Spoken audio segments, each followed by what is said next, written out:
head I feel thoughts build up until I can't hear.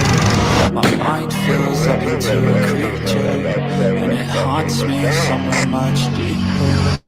I got nightmares in my head I fear. Thoughts build up until I can't hear. That my mind fills up into a creature, and it haunts me somewhere much deeper.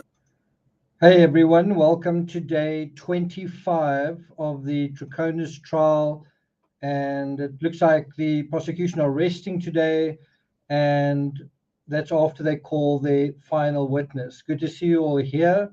Let's see where we are right now on the line. Solemnly and sincerely affirm, as the case may be, Yes. that the evidence you shall give concerning this case shall be the truth, the whole truth, and nothing but the truth, so help you God, or upon penalty of perjury.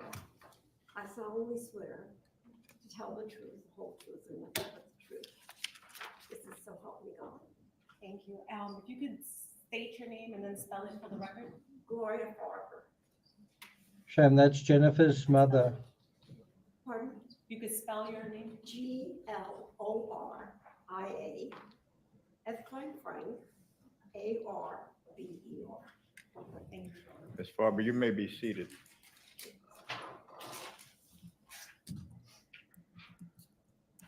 Good morning, everyone. Good to see you here. This is Jennifer's mother, the last witness, and I think quite sort of appropriately so. Good morning, Mrs. Farber. How are Good you? morning. Fine, thank you. Mrs. Farber, may I call you Gloria? Yes, please. Okay, thank you. Gloria, how are you related to Jennifer Farber? She was my daughter, How old are you, Gloria, if you don't mind my asking? 88. Okay. Looks pretty And- good for 88, right? Where do you live? I live in New York City. When was your daughter's Jennifer Farber? Yes. Okay, when was Jennifer born? She was born September 27th, 1968. How many children did Jennifer have? 5. And what are their names? Petros, Theodore, Christian, Constantine, and Noel. How old was Jennifer in May of 2019? 50.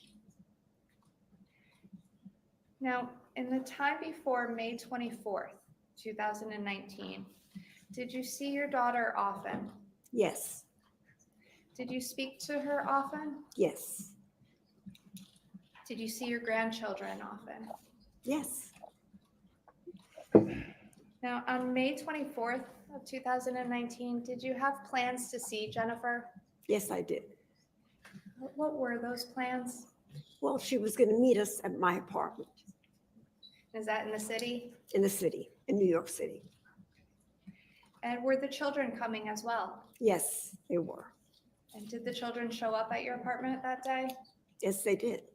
Who brought them? Lauren Almeida. Now, was Jennifer supposed to come to your apartment to meet you and the children there? Yes. Did Jennifer show up at your apartment that day? No. Have you seen your daughter Jennifer since she failed to meet you at your apartment in New York City on May 24th, 2019? No. Have you spoken to her on the phone since that No, day? I have not. Have you gotten any emails or text messages or any communication from your daughter since that No. day? I'm sorry, you have to speak up. Gloria. No. Okay, thank you.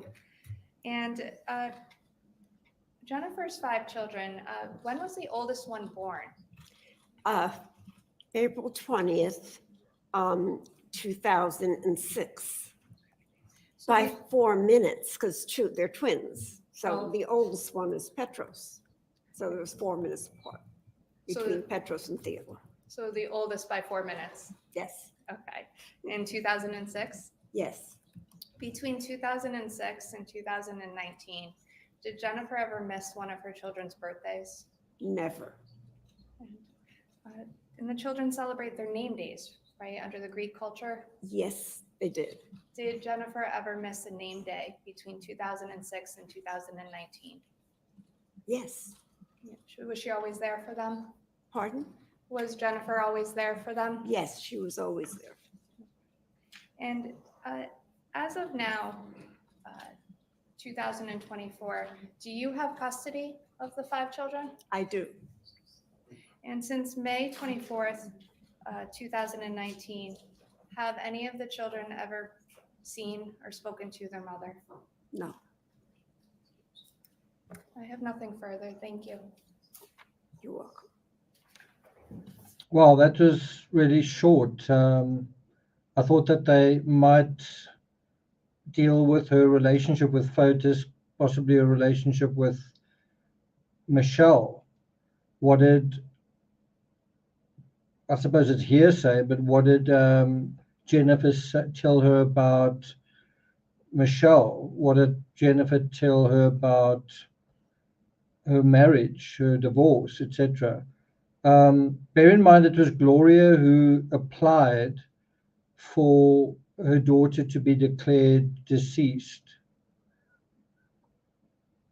And she did that because of the issue of herself possibly also being unable to play the role of their guardian. So I think it's also to facilitate the legal machinery, but also in order that the inheritance passes in a clear fashion. Good morning, Mrs. Farber. Good morning. I just have a few questions for you, if I may. Can you hear me okay? I do. Was Jennifer's plan to come to New York by herself or with the children? By herself, because she dropped the children off the New Canaan Country Day School. And the children did come with Lauren to New York that day to Yes. your apartment? Yes. Were they there at about 12 or 1 in the afternoon? So what's quite interesting about that whole thing is the children wouldn't have been that weekend, would not have been. Bear in mind the murder happened on a Friday, right? Am I right about that? And the Doulos children wouldn't have gone to Fotis that weekend. It certainly doesn't appear that way. And so that was quite a convenient weekend where Michelle's daughter was absent that whole day till late in the day, and the Doulos children weren't going to be around, as far as we know, on the Saturday and the Sunday. I'd say about 12:01, yes. Did you reach out by telephone to Jennifer the day before she came to New York? Objection. Ground Outside the scope, Your Honor. is outside of the scope. Well, it's a preliminary to the plans of her coming to New York, Your Honor. Well, the objection is sustained, but you can continue with the line of questioning. Did you make plans with Jennifer to have her come to New York the next day? Did she share that with you? Yes, she did. Did she mention she was first going to a doctor's appointment that morning? Objection, Your Honor. Well, the court allowed the question concerning plans, and so this is a follow-up on plans overruled. Do you remember the question, ma'am? Did she have plans to visit a doctor? Before she came to your apartment? Yes.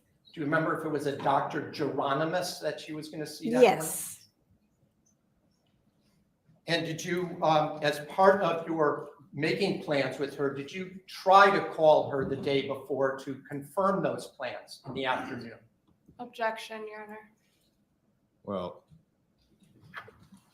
now the line of questioning goes from.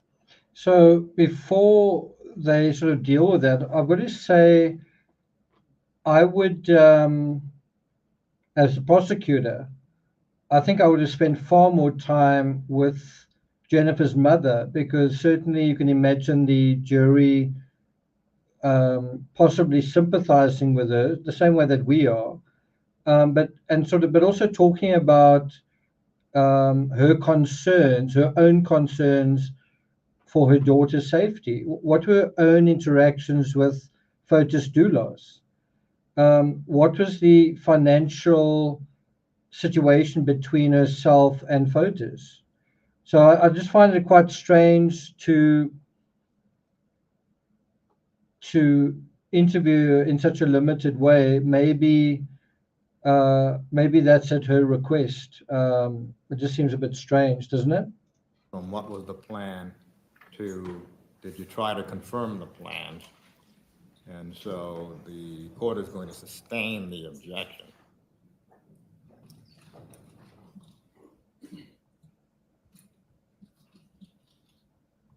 Did you speak at all to Jennifer that morning of the 24th? No, Did you call her on her cell phone? no. Objection, Your Honor. Well, the answer to the question was, did you speak to Jennifer that morning? The answer was no. The court understands the second question to be, did you attempt to contact her that morning? You may ask the question again, John. Did you attempt to contact her that morning? No, Did you have her phone number at the time? of course. Do you recall what that number is today? Objection, Your Honor. Sustain. I have no. That's quite a patronizing question. Did you have her number? Did her mother have her number? And also, do you remember her number today? Pretty patronizing, right? I think that's the end of the cross-examination. I have nothing further. Thank you. Ms. Farber, you may step down. Thank you. Thank you. Just follow me.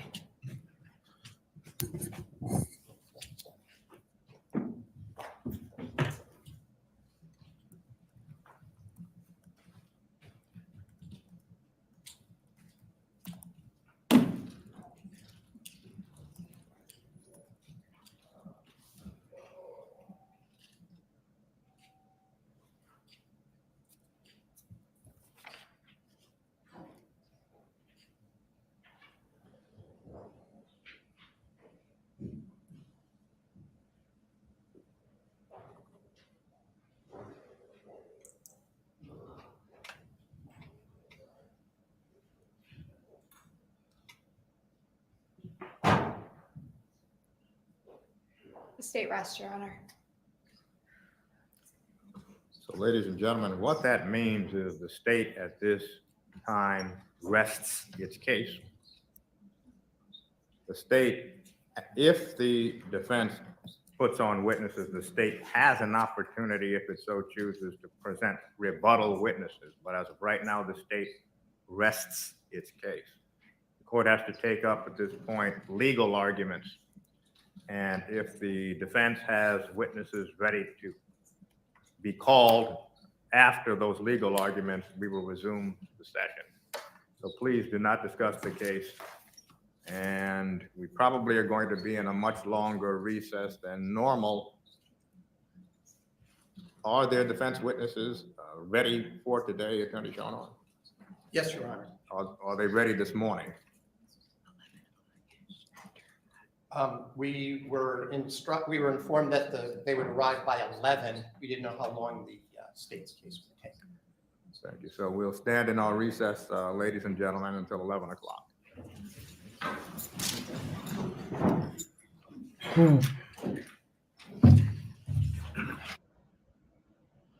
There is Michelle TROCONIS once again dressed in beige, a very similar color to the background.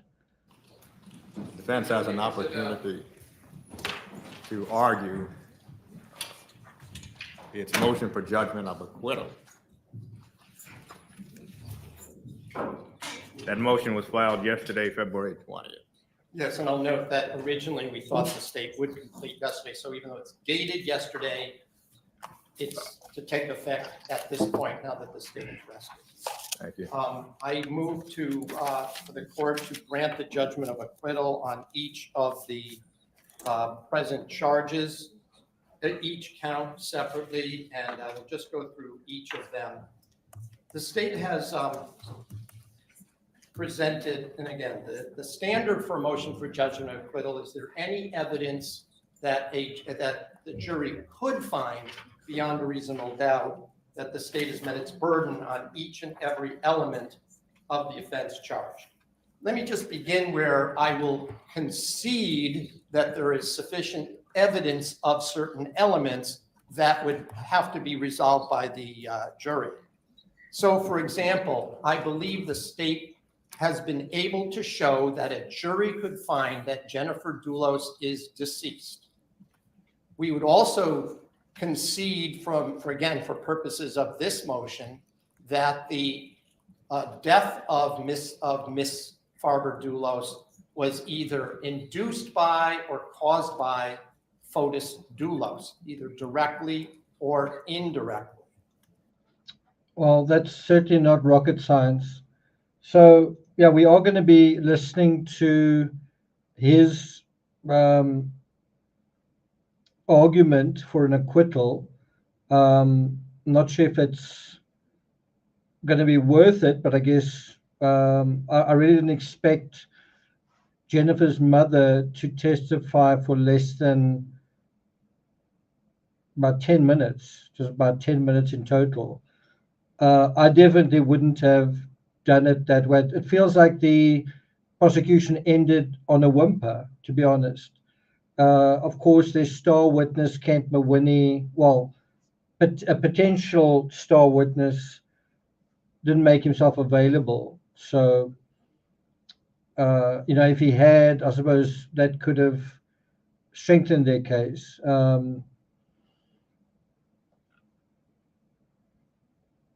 But yeah, like there's so many things that they could have asked Gloria. They could have asked her, did she notice Jennifer's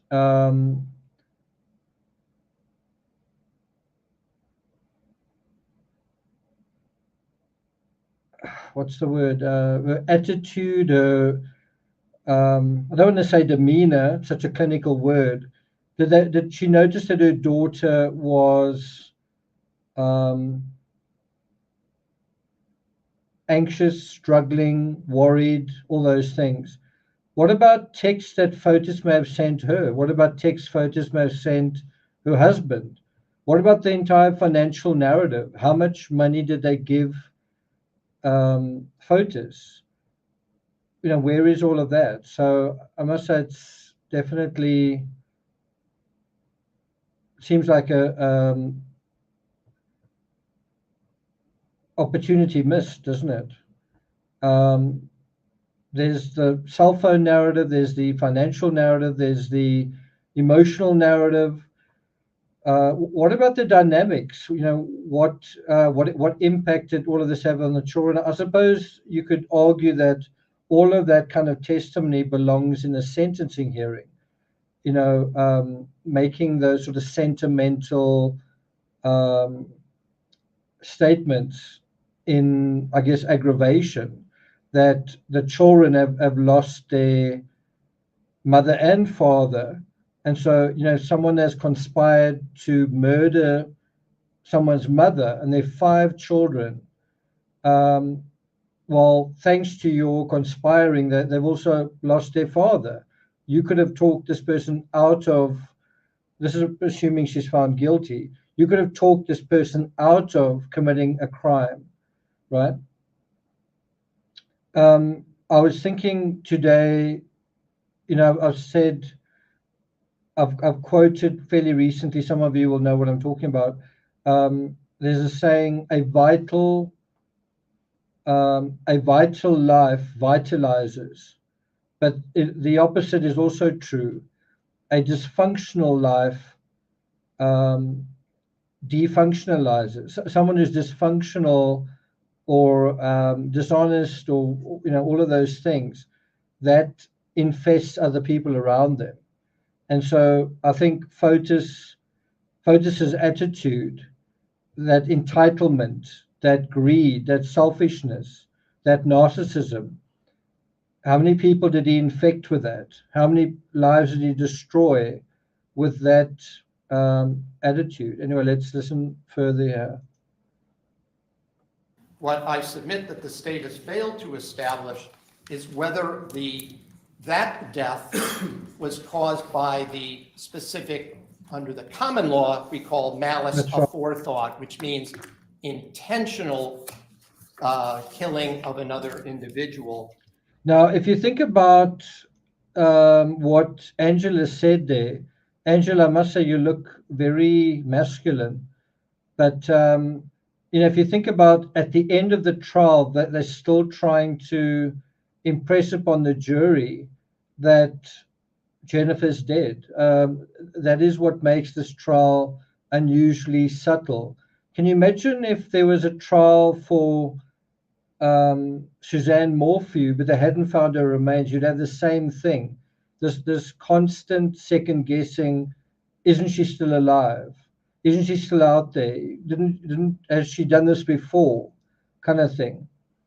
Against all reason, against all odds, against all common sense. But nevertheless, there's a little bit of doubt that the defense can work with to say, we don't know for sure what's happened to her because we don't have her remains. We don't know for sure. And you had that for a very short period with Audrey Cunningham, that poor little girl, that for a short while we didn't know where she was, and she could have been alive, she could have been safe, but a lot of us thought probably not, and then that was confirmed. But if that little girl's body wasn't found, what proof would there been of what had happened to her, right?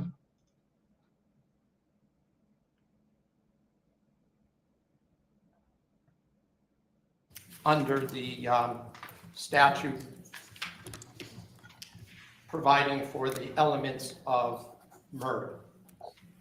That, however, even if the state could do that, even if the state can argue that there's sufficient evidence to show that Fotis Doulos planned the outcome that occurred, we have to also remember, Your Honor, that much of the state's evidence is based on this presumptive testing, which I note under State versus Moody, in and of itself fails to provide any evidentiary value whatsoever.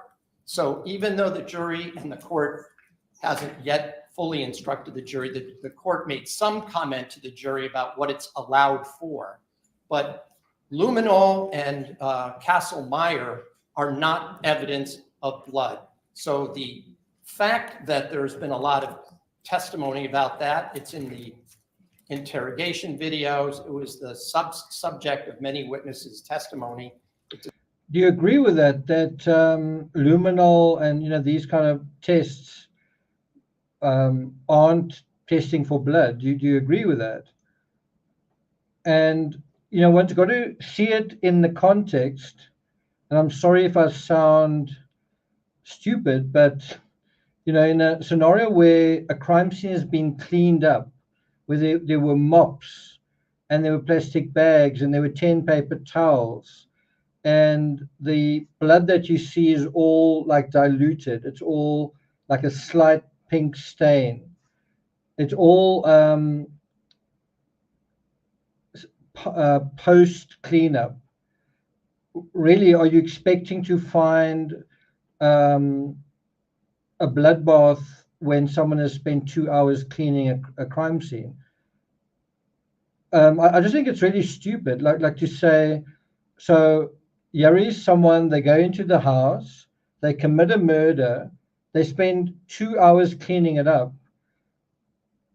Are you expecting to go in there and seeing the walls covered in blood, like this scarlet scene? Is that what you're expecting to see?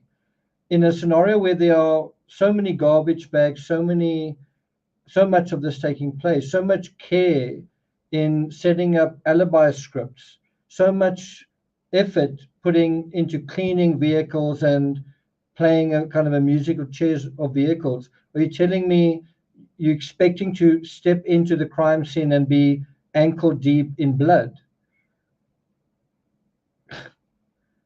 So what was the person doing in the crime scene for 2 hours?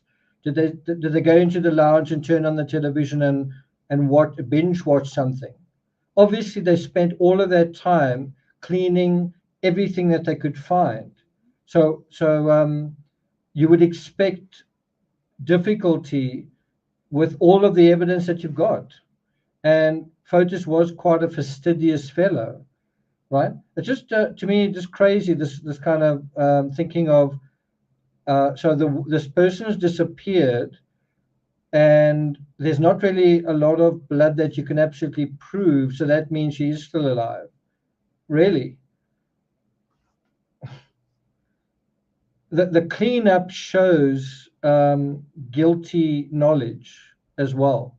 10 paper towels shows intent as well.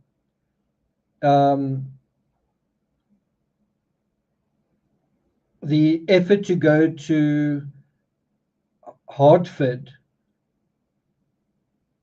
and to go and clean the Toyota Tacoma, rent a vehicle and go and clean it, and all the effort of subterfuge there, giving the vehicle name as a Toyota Sierra, I think. All of that, it's going to a lot of effort to get rid of evidence. But no, we should expect a crime scene that's just an orgy of evidence. No. So in a crime scene where there's been an elaborate cover-up, any evidence that you do find is huge, because in a way you would expect not to find anything. Any evidence you find is huge. It's a sign that despite this incredible effort, a few things were overlooked. So I don't know. I think it's quite a global comment that he's making when he says the luminol doesn't show any blood. Are you telling me that there was no blood found? I know how he's saying it. He's framing it in a certain way. It's just it's a particular perspective that's not really true. Luminol shows something that could have been blood that has been cleaned up. So let's say literally blood is spilled on a kitchen counter, and that blood is then wiped away with bleach. Then that luminol is going to show you to some extent the bleach, and also to some extent the blood, and to some extent also blood marks, like where there was a mark of blood and it was wiped, that staining that is in lines like that. Anyway. Does not provide any basis for the court or for any fact finder to determine that that was in fact blood. And for reasons that we still don't know, there were only three items that were tested, and we concede one of them being the shirt and the other being the bra. And I forget what the third one is right now, but there was one other place where they did test, and it was determined to actually be not just a blood-like substance or something that tested under a presumptive test, but was in fact blood.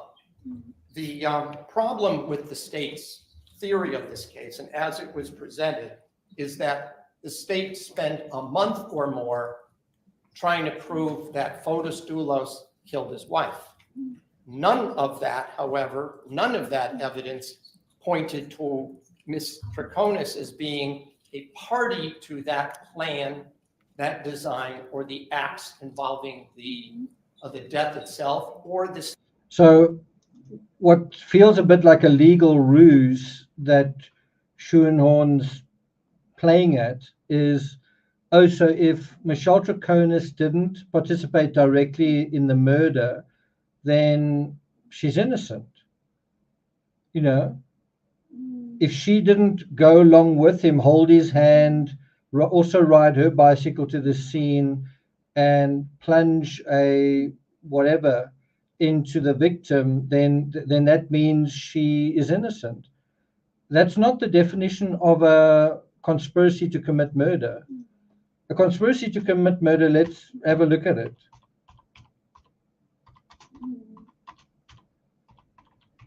Let me stop snoring.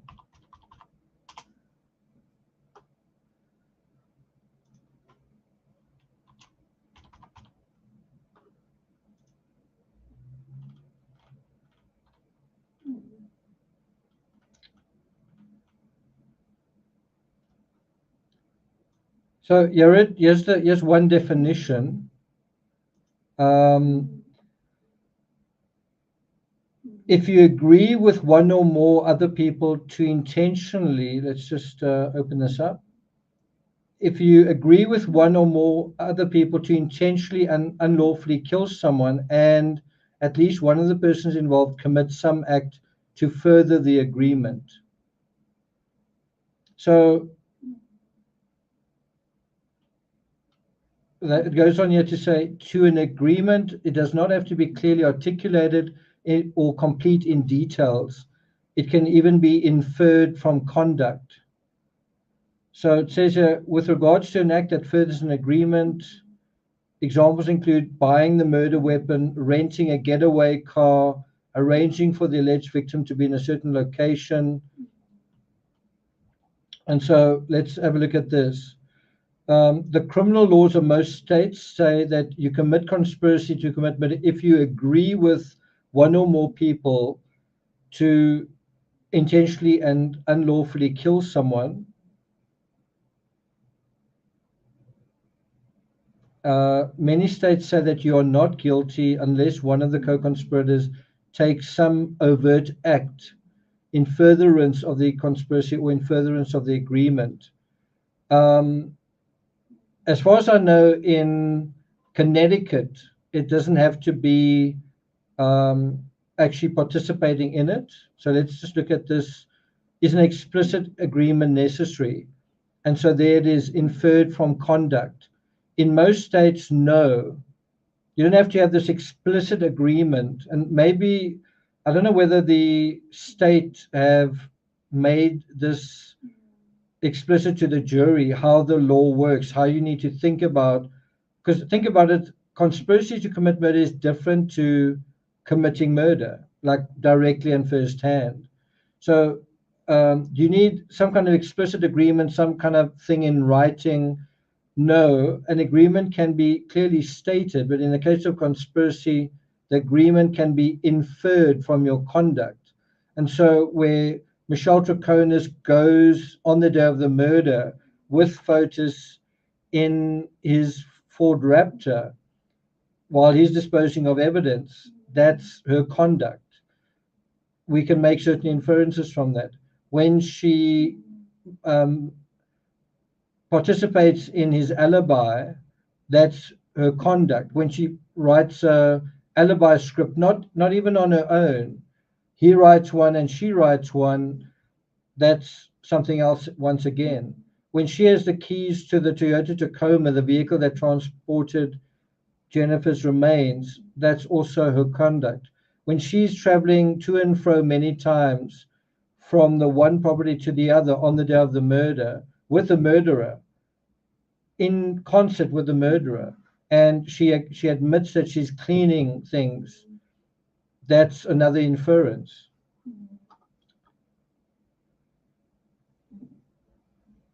So it says here, note that whether the agreement is clearly stated or inferred, the agreement must be to intentionally kill a person.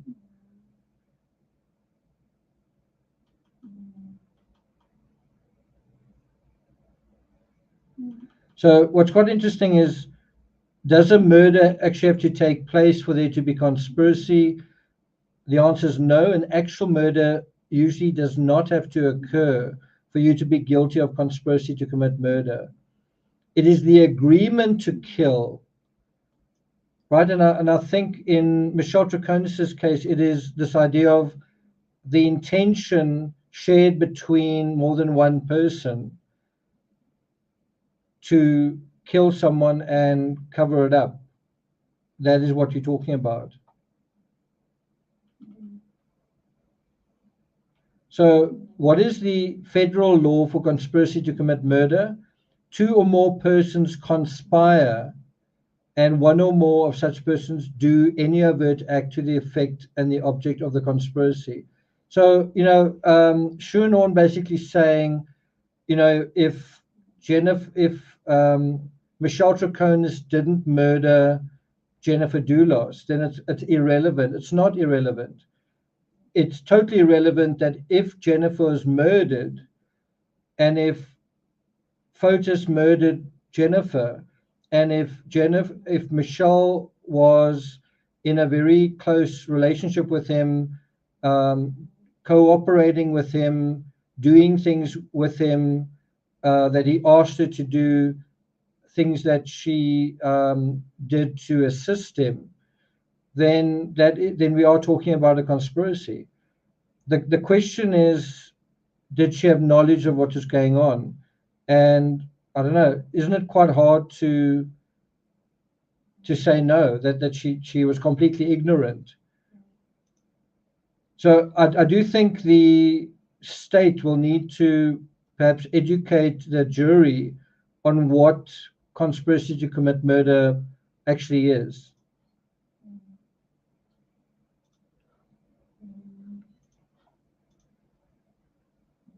The cover-up afterwards, I would readily concede that the court proved that Fotis Doulos was involved in the covering up of a crime. Whether that crime was murder, as the state alleges, or some other crime, again, the way it's been charged, that it could only be murder. It cannot be man. So Pauline says, how does one prove collusion? Well, it shows all the various areas where someone is literally working with the other person. The alibi scripts are very strong evidence with regard to that. Michelle going with Fotis on the evening of the murder to the strange place, Hartford, where he's throwing away garbage bags, where earlier that same day she has helped him clean. And she's also in the area of the red Toyota Tacoma. And she's also part of a premeditated alibi. And then a lot of the stuff she conceals from law enforcement seems to show guilty knowledge, doesn't it? Manslaughter, it cannot be a reckless death during a fight or struggle. It has to be murder because that's the way the state charged this offense under count 1. In fact, the way they charged it is they say that Fotis Doulos, quote, did assault Jennifer Farber Doulos in her home on the 24th day of May, 2019, with the intent to restrain and kill her in violation of sections 53A, 48A, and 53A-54A subsection. So my personal opinion of what's going on here is, before I impose my opinion on you guys, at the end of Schoenhorn's motion, do you think the judge is going to grant him an acquittal? Anyone think that the judge is going to be convinced by his argument here? And this is ahead of his defense. Is he going to grant him an acquittal? Anyone here think that this is an incredible lawyer who's going to basically just change the judge's mind, and this is going to be incredible, right? I don't see anyone here saying yes. So that I agree with that. I also feel like at the end of this, the judge is not going to acquit his client, because we do need to hear the defense case. And so that does raise the question, so why is he doing it? You know, if it is very unlikely to succeed, why is he doing it? I have a feeling he's doing it to sort of earn his money's worth. That's just my opinion. You know, the longer this trial goes on, the more the lawyers make out of this case, right? So you can make the case, you can shorten the case, you can abbreviate it, or you can stretch it on an extra day or an extra week. And this case is being kind of stretched on. If you are Michelle TROCONIS, you know, you want a lawyer who's in your corner, right? You certainly want a lawyer who's in your corner. But if you ask me, I would say, I want you to be putting through motions that are going to succeed. Otherwise, don't bother. I want you to object if your objections are going to be sustained. Otherwise, don't bother. Who do you think is footing the bill for Michelle's legal fees? Who do you think is paying for that? Right? And so I'm just saying, to me, this is the opposite of the Caitlin Armstrong case, where you sort of felt, jeepers, when is her defense going to do some kind of circus trick? You know, they spoke a big game early on, and it was like you were sort of waiting for them to pull a rabbit out of a hat, and they never did. And their defense was basically arguably no defense. It was like, okay, so where's the defense here, right? And this seems to be the opposite. A lot of sound and fury signifying what? Do you agree with that assessment? And that is totally different to, I remember in the Laurie Vallow case, when the lawyers objected there, I thought they sometimes had, you sort of felt kind of angry because they sometimes made quite valid points. I don't really get the feeling so much here. I kind of get the feeling it's muddling and disturbing the momentum of the prosecution. You don't really get the sense that a lot of his objections are with a lot of legal merit behind them. It's sort of nitpicky and technical, right? Don't you get that feeling? Section A. I will note there has been no evidence from any source of any restraint, but let's just assume that there's still enough to at least allege that there was an intent to kill, even if I submit the evidence doesn't support that. But now we get to the question in count 1 of conspiracy. Under our law, under Connecticut General Statute 48A, the state must demonstrate essentially 4 things. One being the underlying purpose being to restrain and kill Jennifer Dulos. The first question is they have to prove that Michelle TROCONIS intended to commit that crime, the specific crime of murder. 2, that there was an agreement between Michelle TROCONIS and Fotis Dulos to commit that crime of murder.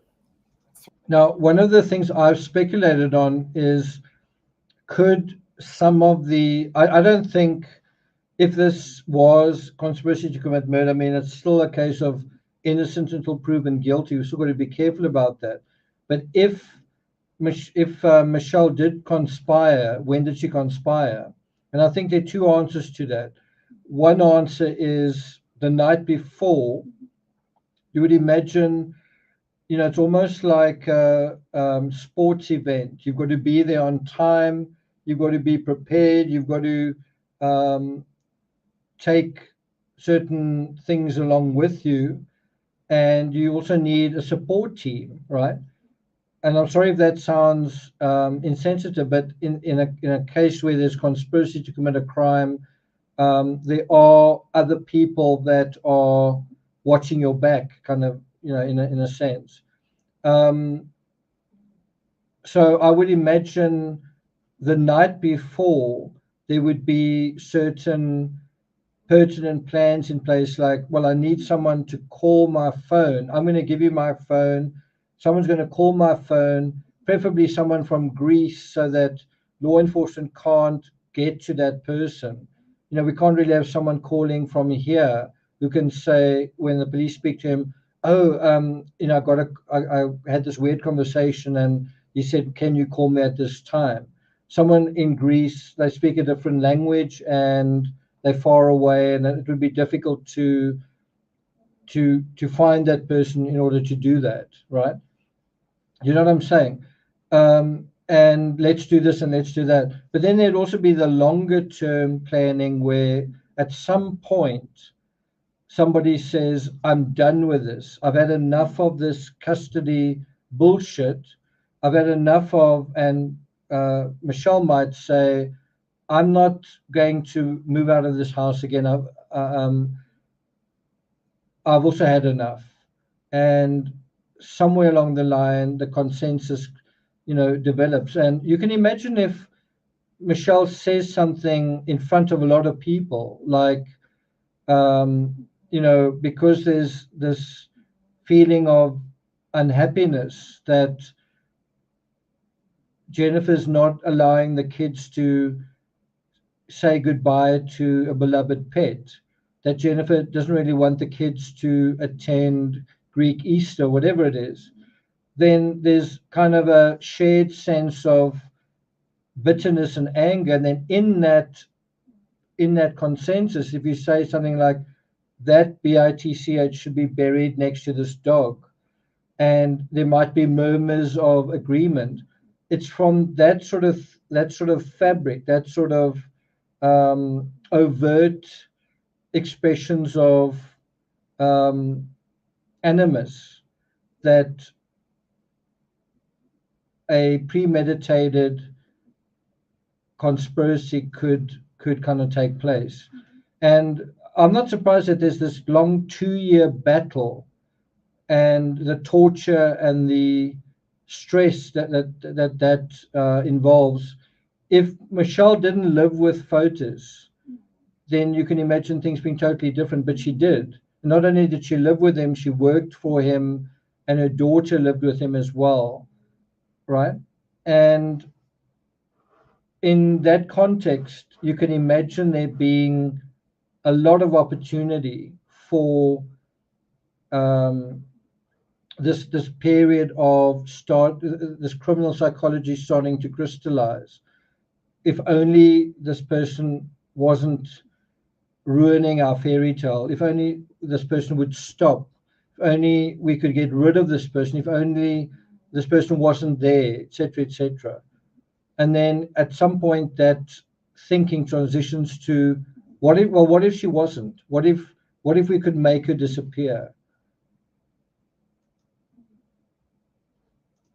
3, that the specific intent was to restrain and/or kill, not or, Jennifer Dulos. And 4, there was an actual agreement to do those things together.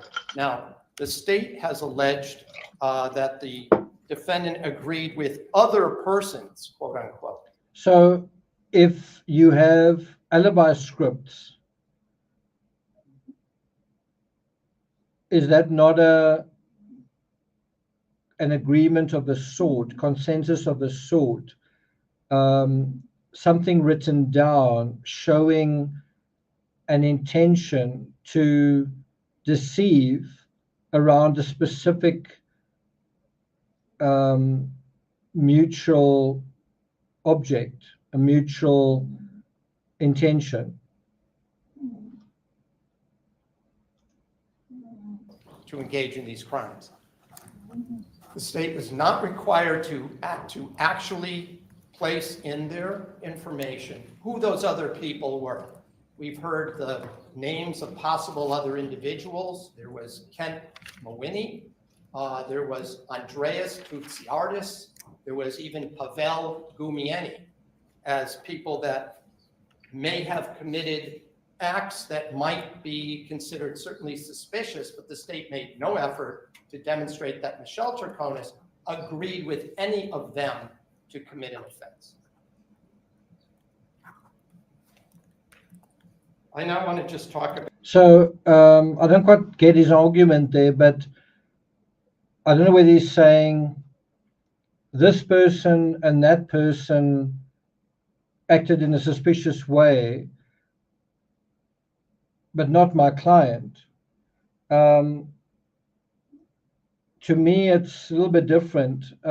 Why did Michelle not tell the truth in her first interview and in the second interview? And even in the third interview, it's not as though she just says, she doesn't like break down and just tell them everything. she's a little bit more open. She still doesn't say someone handed me a paper towel and I'm sure there was blood on it. She doesn't reach that level of disclosure. She says he handed me a paper towel and there's a brown stain on it. So she's still, I think, hedging her bets, right? Just trying to think. Jimmy, I'm going to put you down. I'm just trying to think.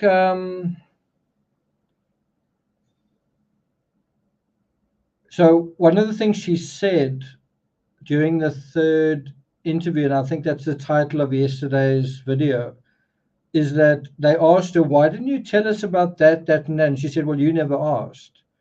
And that, I think, is very incriminating, because it's one thing to reveal things because you know them already. It's another thing to say, okay, full disclosure, this is what's happened. This is what I know. And I have said that for me, the conspiracy scenario is so much more likely when there's another co-conspirator.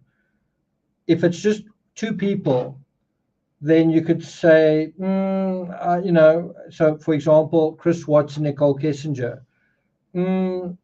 So what proof is there? Well, there's a cell phone ping. What else? You know what I mean? There's so much more connecting Michelle TROCONIS to an intentional conspiracy than, for example, Nicole Kessinger. The length of time they're together, the fact that there's a child in this, although it's not a child that she has with photos, there's also a child that needs to be taken care of. She's living with the murderer, right? It's not like Nicole Kessinger was living with Chris Watts, or that she had a child and that child needed to be taken care of. And I do think that analogy with Nicole Kessinger is quite interesting, because you've got to say, well, someone who isn't in a conspiracy, what does that look like? Well, one of the things that looks like is someone comes forward immediately and tells you pretty much everything you need to know, and then that person is convicted.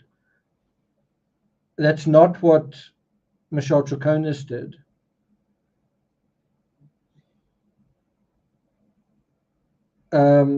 Nicole Kessinger didn't get involved in cleaning operations, whereas Michelle TROCONIS did, and she admits that she did. Right?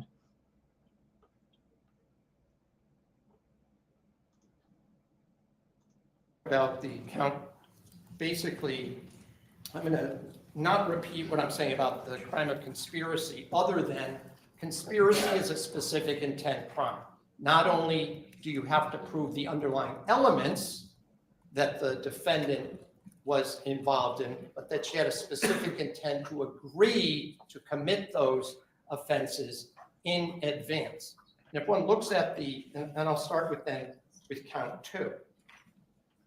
Count two specifically alleges that Michelle TROCONIS entered into a conspiracy on 24th of May, 2019 in the area of Albany Avenue in Hartford to commit the crime of tampering with physical evidence with the intent that conduct constituting that crime be performed, did agree with Fotis Doulos to engage in and cause the performance of that conduct. And one of them, I would submit the only other one, is Fotis Doulos, did commit an overt act in furtherance of the conspiracy. It goes on to say that Michelle TROCONIS traveled with Fotis Doulos to the Hartford area for the purpose of disposal of physical evidence relating to the murder of Jennifer Farber Doulos in Hartford on May 24th, 2019. That's the allegation that's been submitted. I submit there is no knowledge, no evidence whatsoever that Michelle Troconis either agreed to do that or had any idea what was going on, what Mr. Doulos was doing. We've spent. So what is certainly problematic for that, she just innocently went along for the ride argument is, if that was such an innocent errand, then why did she, number one, not mention it in her alibi script? And number two, instead, there's this sort of do something, but then end up not doing it. She was supposed to go and get rugs somewhere, and then the place was closed. That and I guess they came back quite late as a result of that.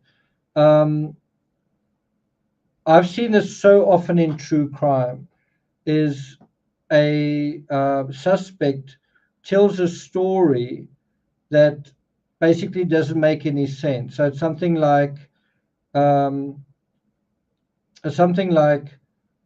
after you found the body, what did you do? And then it's something like I ran to the window, opened the window and looked out, and then I closed the window again, and then I went. And so basically what they're saying is, I didn't really achieve anything. I basically went somewhere, opened something, but then I closed it again, and then I went somewhere else. So it's like, so what you actually did, there's no real sign of it, because the thing you did, you undid as well. And you have that in the Madeleine McCann case, where the shutters are apparently opened by the intruder, but then the parents close them so that the twins can sleep. Except there's no evidence on the shutters of any fingerprints, kind of thing. But the Amanda Knox case is also quite a good example where, there's a lot of urgent running around, but it doesn't end up achieving anything. Oscar Pistorius, the same thing. He sort of runs around, but he doesn't really end up achieving anything. And that then certainly is quite a problem, because most people do things and then there's a result, right? So earlier this afternoon, I got into my vehicle, I drove to gym, I got into the swimming pool, I swam a few lengths, I got out, and I came back. Now, the crime equivalent of that would be, I drove to the pool, I stood by the pool, I realized I'd forgot my goggles, I drove back home, and then I was back home. And then you sort of say, okay, so, but at the end of all this, did you swim? No. Okay. And then it turns out that I'm not even on the gym's CCTV camera. And so me saying, well, that's because I didn't swim. No, but it doesn't even show you going in. Yeah, because I went in and out. I was there very quickly. I just realized that I didn't have my. It's basically a thing like that. So where someone does something and then they undo it, I often find that very suspicious. In this case, an example of that is Mishi going to the house to clean the house or to clean something, and then she comes back immediately because she apparently forgot something. Then she goes back there and she's going to start cleaning the windows, only to realize, jeepers, there are a lot of windows here, so I guess I'm not going to clean them. So her story is basically she's running around with cleaning products, but she ends up not really cleaning anything. And guess what? There's not really proof of her cleaning anything. Why? Because she didn't clean up anything, probably in the house. And so where did she probably clean things? Well, I'm speculating, but maybe the Toyota Tacoma, maybe that was what the cleaning was supposed to be all about. Does that make sense? So pay attention in any case where you hear suspects saying something when nothing ends up happening. Alex Murdaugh said he fell asleep in front of the television. I think it was eventually proved that no, he was actually at the dog kennels, and thanks to Paul's Snapchat video. Sleep is another example of nothing is taking place. Why? Because I was sleeping. But is very unlikely that you'd be sleeping in that situation.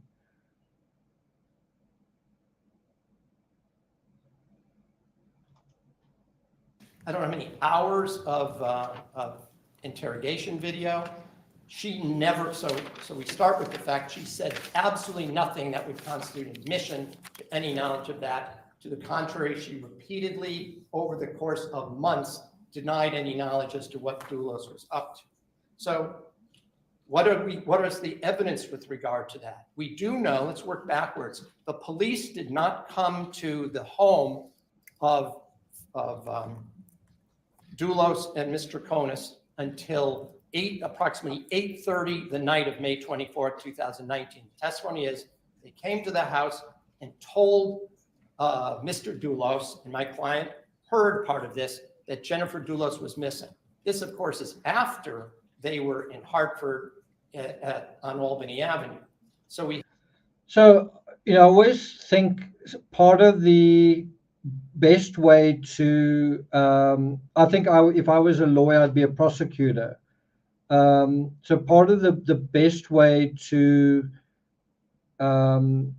counter a defense case is, instead of just countering it and arguing against it, you actually entertain it. You say, okay, so what is your story? Like, what do you believe happened here?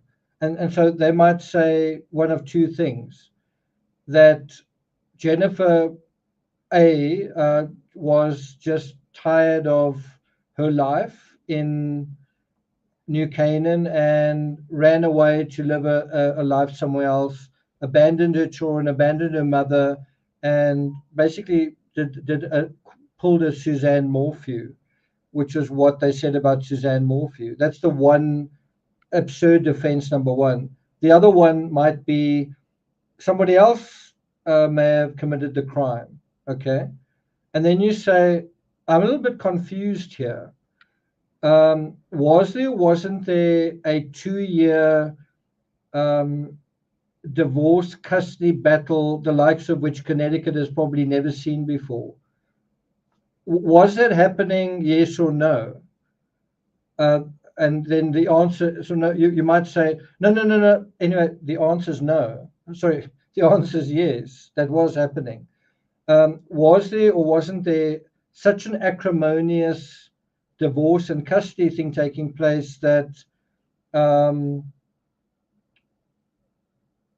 that it was basically in the record books? Was that happening at the time, contextually, yes or no? And you might say no. Anyway, the answer is yes. During this period, did Michelle TROCONIS say something like that BITCH should be buried next to this dog? That is in her own words, right? Did she say something else with the B word? And so, is there any reason that the defendant here might not like Jennifer Doulos, the victim? And that's what I find a little bit odd with the defense is, really, are you telling me that the mistress liked Jennifer Doulos? That the mistress has Jennifer Doulos's best freaking interests at heart here? That the mistress, when Jennifer disappeared, didn't benefit from that? That when Jennifer disappeared, her actions were completely normal, doing a cleaning up operation with all these little artifacts related to that? And then you say, but hang on, let's compare that to your theory. And your theory is that Jennifer just ran away. Oh, okay, so based on no evidence, there's not like an ATM transaction in Venezuela or Cancun or somewhere, nothing. Why would she do that? And so anyone can draw a theory out of a hat. But then I'm sorry, I don't understand your case. You're saying you can't prove the case against my client, but your case is Jennifer ran away. Well, where's your proof of that? You see what I mean? It's a total double standard. It's a total ridiculous double standard. The other thing that I thought was quite clever from the prosecution was, how do you put Michelle TROCONIS on the stand? How do you, in a way, cross-examine Michelle TROCONIS? Well, you know that she's very likely not going to testify. You know that that is quite important for you to make your case. You need the jury to hear her say things that aren't really believable. You need her to explain certain things. Well, and so they do that through playing these interrogation tapes. It's another way of putting her on the stand. I think what is really unfortunate, I don't know what it's like in that courtroom, but what's really unfortunate is the poor sound and audio quality, because that's exactly what the state needed to do, put her on the stand through these interrogations. The problem is, are the jury able to hear what she's saying? She speaks with an accent. It is a bit blurry, and it is a little hard to make out. So could literally the fact that the jury may have struggled to keep pace with this narrative, could that play in the favor of Michelle TROCONIS? In other words, the limited ability of the jury to, in terms of their attention skills, in terms of their being able to hear things and to know the significance of certain things, is that going to be a factor here? You may have a jury who basically just feels, okay, there was a lot of evidence, but at the end of the day, I'm really just tired and nothing is really shouting out at me. That might be the way some jurors respond to this, unfortunately. We have black garbage bags, opaque garbage bags. We see Mr. Doulos placing them in various receptacles. Only one of them, incidentally, contained any items of evidentiary value to this. Remember also, Mishi said that the washing machine broke, I think on the 31st. She also said that her mother was a witness to that. Case, the ones where the two garbage bags, the shirt, the bra, number of other items that were found with blood on them, but they weren't in garbage bags. It was spread among whatever trash was in that barrel. But be that as it may, the evidence is uncontested that it was Fotis Doulos who got out, took the garbage, and threw them in those barrels. This is prior to any time that Michelle TROCONIS would even know that there was a crime that may have occurred and that there was an investigation that was beginning. So in order to be guilty of tampering with physical evidence, it specifically requires under the... So, one of the ways that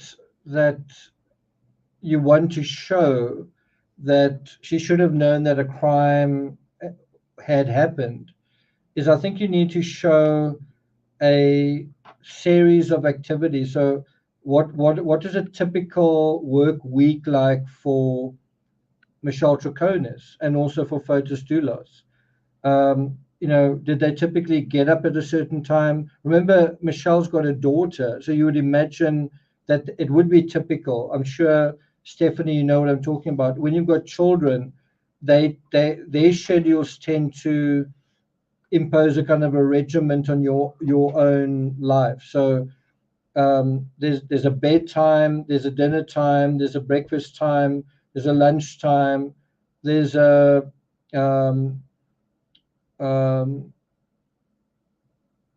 homework time, but everything is kind of scheduled, right? And so also within a work environment, how were those schedules? What time do you normally wake up? What time do you normally go to bed? and then you develop that that timetable, and then you say, why is Friday so different? Why did, just if you take this one thing, thanks a lot, Liesel. Just if you take this one thing, why did Fotis ride his vintage bicycle on that day of all days? And then the bicycle also disappeared. And in addition to that, someone is seen on CCTV in this sort of black hoodie. Could these things be connected? Right? Let me just take you back there. So did Fotis normally cycle at 4 o'clock in the morning, whatever it is? They normally leave home really, really early and wear like the strange hoodie thing. And then what is Fotis's story for the bike disappearing? Did he say, I mean, that to me is a big one. Fotis, what happened to your bike?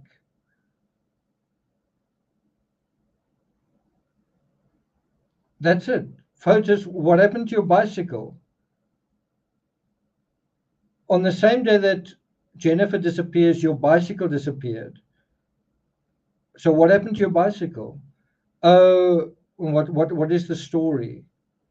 And then, oh, you know, it's quite strange. Someone saw someone on a bicycle right by Jennifer's home, and he was kind of wearing a hoodie, and it was at that time.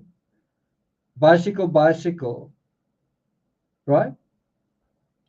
And then how can you, as the person sitting next to this person, say, I had no idea, but just the bicycle narrative should have given you a really good idea? Thanks a lot, guys. Jojo, Earth, MK, thanks, guys. And Stephanie, thank you. Does that make sense? Like, it's easy to say, yeah, no, it was just a day like any other. It wasn't a day like any other. Did she make fires every single day? Did she clean the way they cleaned every single day? Did they use Pavel Gumeni's red Toyota Tacoma previously on a previous occasion? And I've said this before, if you add all of those things up, all of them are exceptional and unusual. You wouldn't know that if you don't know these people and their dynamics. The issue is, now that you do know the people and the dynamics, it doesn't make any sense, right? Thanks so much, Stephanie. Really nice of you. Anyway, let's listen to what else he says. Statute.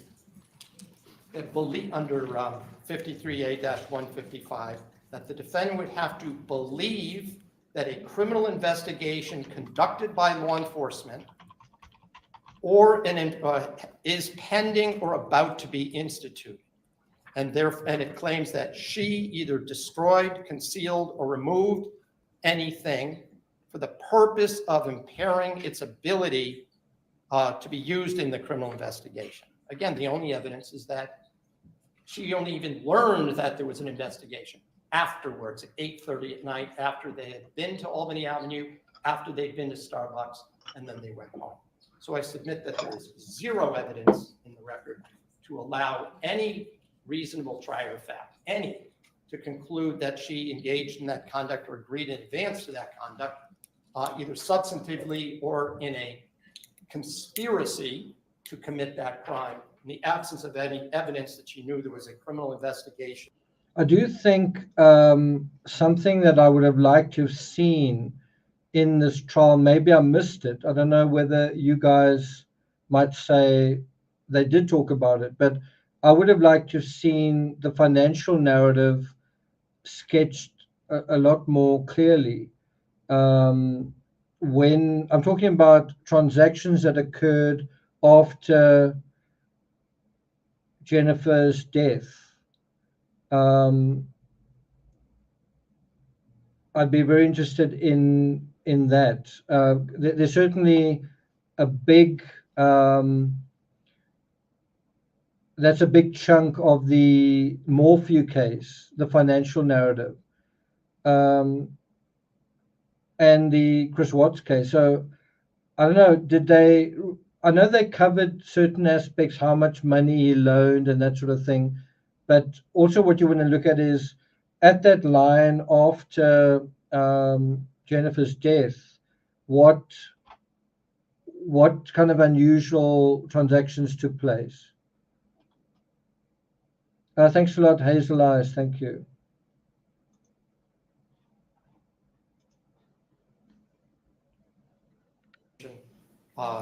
At all. Or that Barbara even one Collins, was good to see being, you. instituted. If I may move on. I will also note, Your Honor, that there's a lot of cases that specifically say that mere presence or even acquiescence in the conduct of someone else is not evidence of a crime. And a jury has to be instructed that that cannot be used as the basis. There has to actually be affirmative evidence. Merely being present under our law is not a basis to convict anyone of any crime, even if they're sitting there while someone else is engaged in activity, in obvious activity in their presence. Count 3 is the substantive offense of tampering with physical evidence. Again. So let me ask you guys a question. Do you think Pavel Gumeni, let me ask the question a different way. I've got to be careful how I word this. How close would you say, in your opinion, does Pavel Gumeni come to almost meeting that conspiracy thing? In other words, if you were an investigator or prosecutor and you were just starting to page through the file and you were seeing Pavel Gumeni's influence on this case, the fact that his vehicle is being used, I think you would say that he got pretty close, right? And then again, compare Pavel to Mishi. Is Mishi closer than him? And think about it. Mishi is with Fotis through much of that day. Pavel doesn't put together an alibi script. Pavel doesn't participate in a phone call to establish his alibi. Pavel doesn't clean anything up. Pavel doesn't work with garbage bags. All Pavel really does is he gives his vehicle, and then he does take some instruction from Fotis, change the seats and sell the car, kind of thing. Think about how much more Mishi does things that assist Fotis. You get my point? And under 53A1, 55A1, it is charged as accessory under 53A-8. I note that under our law, the crime. One of the things Pavel said was that Fotis said to him, I'm going to be with a divorce lawyer the whole day. Stay away. I don't want to see you on Friday. And then he must have understood that meaning during office hours, stay away. And then he must have thought, well, I'm sure by 4:30 he would have finished with that. And then he arrives on the scene unexpectedly and he surprises all of them, right? So that also kind of gives you an idea that Pavel isn't part of Fotis's scheme. Otherwise, he would have wanted him there. He would have said, I need you there to do this or to do that. Accessory and the principal crime are the same. They are two manners of committing the same crime. But the way it's been charged here, it indicates that simply that she committed the substantive crime. I guess there's zero evidence that she did that. She didn't touch anything that's connected to a crime in the city of Hartford on May 24th, 2019. I will note, Your Honor, I'm anticipating what the state's going to say. Well, there were 3 cells of partial DNA of Mr. Troconis found on the exterior of the opening of the bag. So the place where you would hold it, you'd grab a bag, might pull it out of a box, but it was partial, and the state did not test either Mr. Troconis's mother or her daughter, who also lived in the home, even if they can assume that these garbage bags came from that box of trash bags. So I think that's quite a good point. That's quite a good point that he's making. Well done. That was seized from the home itself. There's an interesting recent Connecticut Supreme Court case on this that Your Honor should be at least aware of, that I want to cite. State versus Dawson at 340 Connecticut, 136, 2021. That is a case where there was a firearm discovered where there were in the immediate vicinity of 3 or 4 individuals. And the Supreme Court in that case ruled in 2021 that DNA evidence standing alone does not establish that the defendant had dominion or control over that weapon. So they reversed the conviction, saying the presence of DNA, and they went into this issue of partial DNA, the number of picograms, the idea of transfer DNA. They say that is not enough to convict anybody. And I submit that that is precisely where we're going with this particular case here, and the suggestion that 3 cells that are a partial match to Mr. Troconis cannot be the basis for such a finding with regard to that charge.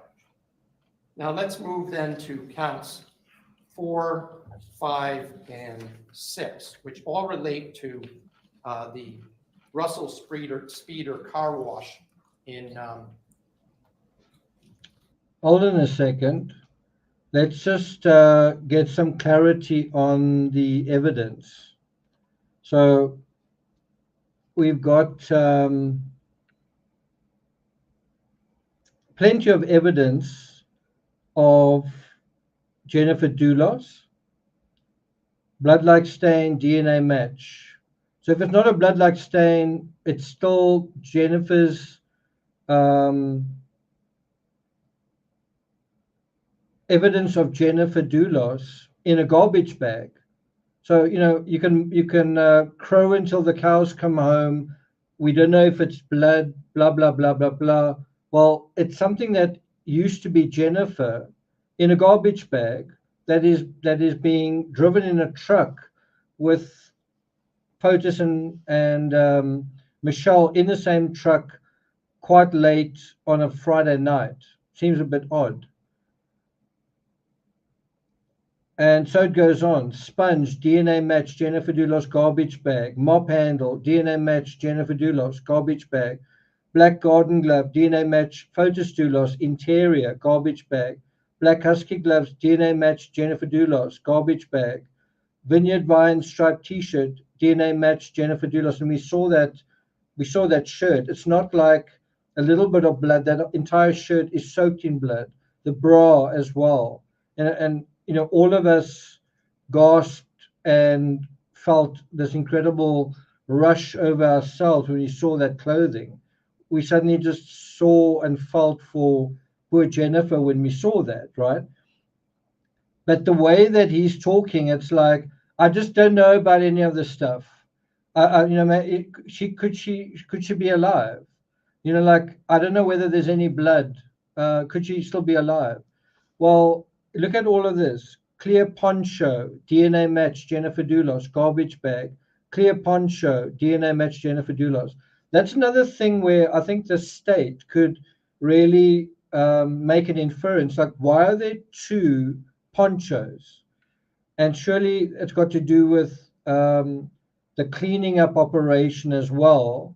Not just at Wells Avenue where Jennifer died, but somewhere else. did somebody else also put on a poncho? And there we have this black plastic garbage bags taped together, DNA match to Jennifer and Michelle Troconis. So on a garbage, it's not just that, this is so important.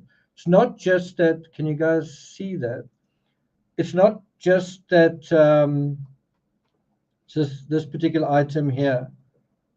It's not just that Michelle Troconis's DNA is on a black garbage bag. It's the fact that Jennifer's DNA is on that bag as well. Anyway, it goes on. Black plastic garbage bag, DNA match Jennifer Doulos garbage.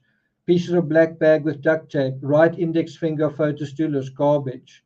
Torn black garbage bag. Fingerprint of Fotis, left middle fingerprint of Fotis. And then there's this also, and I think this is perhaps the strongest evidence of all. I've skipped some of this. Blood-like stain on poncho, swabbing of trash bag, all of these DNA matches. This isn't one match. This is like over a dozen matches, DNA matches, from trash bags, from ponchos. And you say, if you say it's not blood, what do you think it is?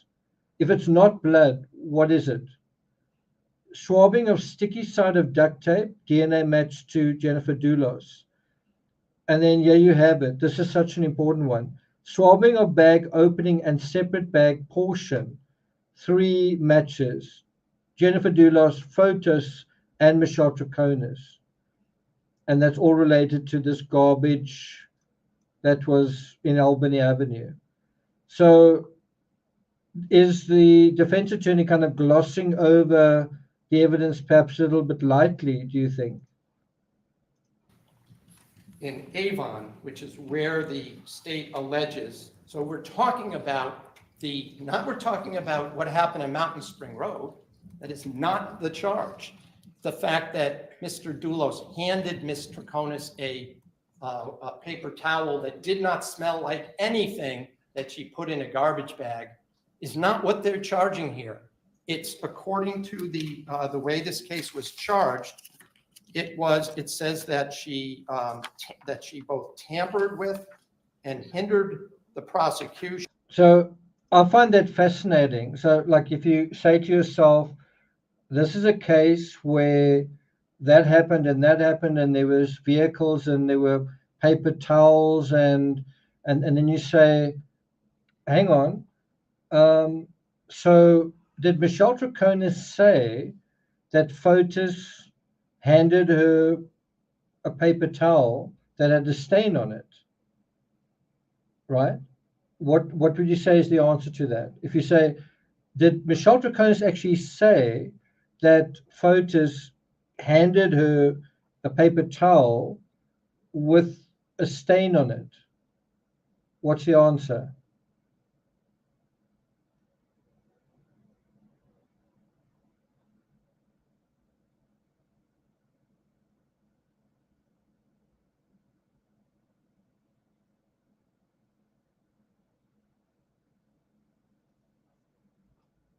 So, yeah, that's right. She did say that. Why did she say that?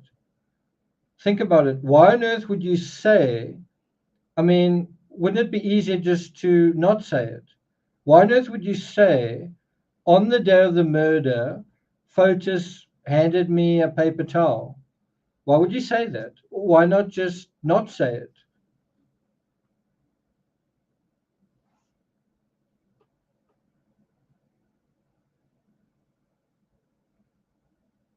Hamilton Art says her DNA. Okay, but expand on that. Expand on that. Why would you volunteer something so inculpatory? Why would you volunteer it? Well, exactly. She's saying it because she knows they're probably going to find her DNA, right? In other words, it's to say, oh yeah, at one point a Fotis said, yeah, take this paper towel. So I took it and I threw it in a bag and I didn't know what it was. In other words, it's just to basically her saying, I'm pretty sure they're going to find my DNA and that's how it got there. So she's volunteering something. It's not really volunteering something. She knows that they're going to know anyway, and she's trying to provide a innocent story. It's kind of like, I don't have any guilty knowledge. I was cleaning up some coffee, right? And that same thing, I was cleaning up coffee, is that the same kind of bullshit explanation as I was trying to get gum off my fingers? Because either she was or she wasn't. Either it was coffee or it wasn't. I don't think it was coffee. Either it was gum on her fingers or it wasn't. Is Michelle TROCONIS the kind of person you'd think would go to a kind of a grimy area like Hartford and then clean her fingers on a sidewalk?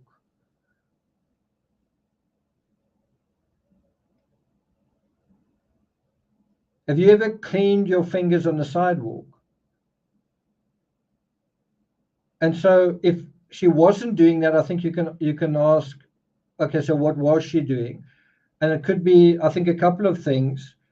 It could be that she's trying to cover. Remember, FOTUS also deposited license plates in a FedEx envelope into the sort of slot of the drain. And it was almost like right under Mish's nose. And so you kind of think, was she doing that to kind of block line of sight view? Because that was quite a, that particular garbage drop was quite important and could trace back to them, meaning the license plates, if someone found them, could trace back to them, and that's literally is what happened. So was she actually trying to, was all of that all about trying to block someone's view, someone who's walking down the road nearby, so a passerby? Was that about trying to block a view? Or was there really something on her fingers, or did something fly out the door and something like that? I don't know. I couldn't help thinking, wasn't it to block line of sight from someone on the sidewalk, but ahead of them? That's been my theory. What do you guys think? That's what some of you guys seem to think as well. And so her saying, I was trying to remove gum from my fingers. Well, there's another way you could do that. You could just kind of do that and then throw it off. I mean, why would you wipe it on another dirty surface?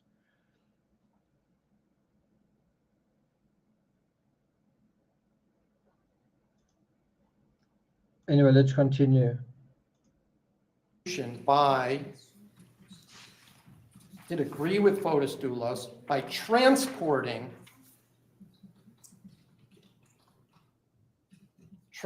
the 2001 Toyota Tacoma used in the commission of the murder of Jennifer Farber-Dulos to Russell Speeder's car wash for the purpose of having evidence relating to that murder concealed and destroyed. The count 5, tampering, specifically indicates that believing that the criminal investigation was pending or about to be instituted, altered, destroyed, concealed, or removed a thing with the purpose of impairing its availability in the criminal investigation. And finally, under hindering, it render criminal assistance, as that is defined, to another person that she believed committed a murder. I mean, it specifically committed a Class A felony, to wit, murder, did provide FOTUS doulas with transportation and other means of avoiding discovery and apprehension.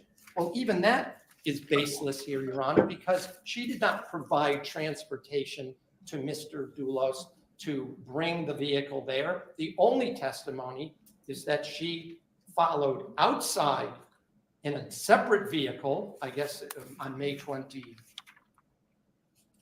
which is what the allegations are here, and then picked him up at the car wash. The only reasonable interpretation is she was somewhere outside, not even visible. He had to call her on the phone to come get him. And of course, this is after the vehicle has been brought in. And then the testimony is they then together drove down to Attorney Bowman's office in Westport. And then when he came back, we had the video. Mr. Doulos obtained some cash and went inside and paid for the detailing after it was done.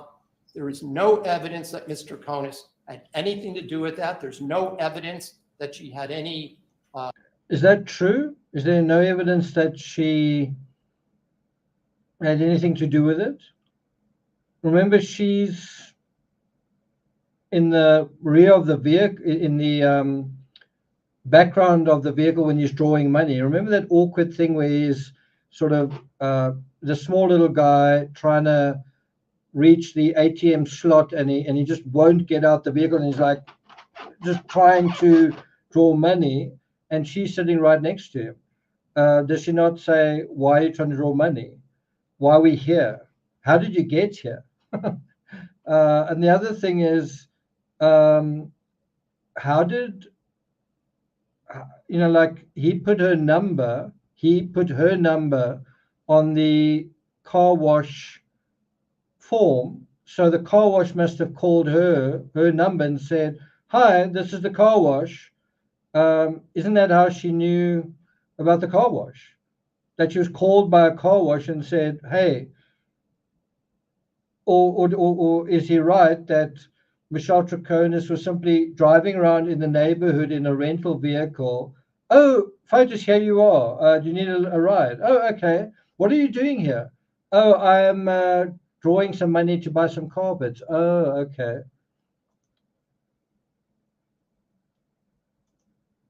Involvement in that bank account, that she even would have known what he was taking out and for what purpose. So you can see Mishy's writing down a note here. She just thought of something that's really going to help her defense. Maybe you could pass it on to Schoenhorn. Let's see if she does.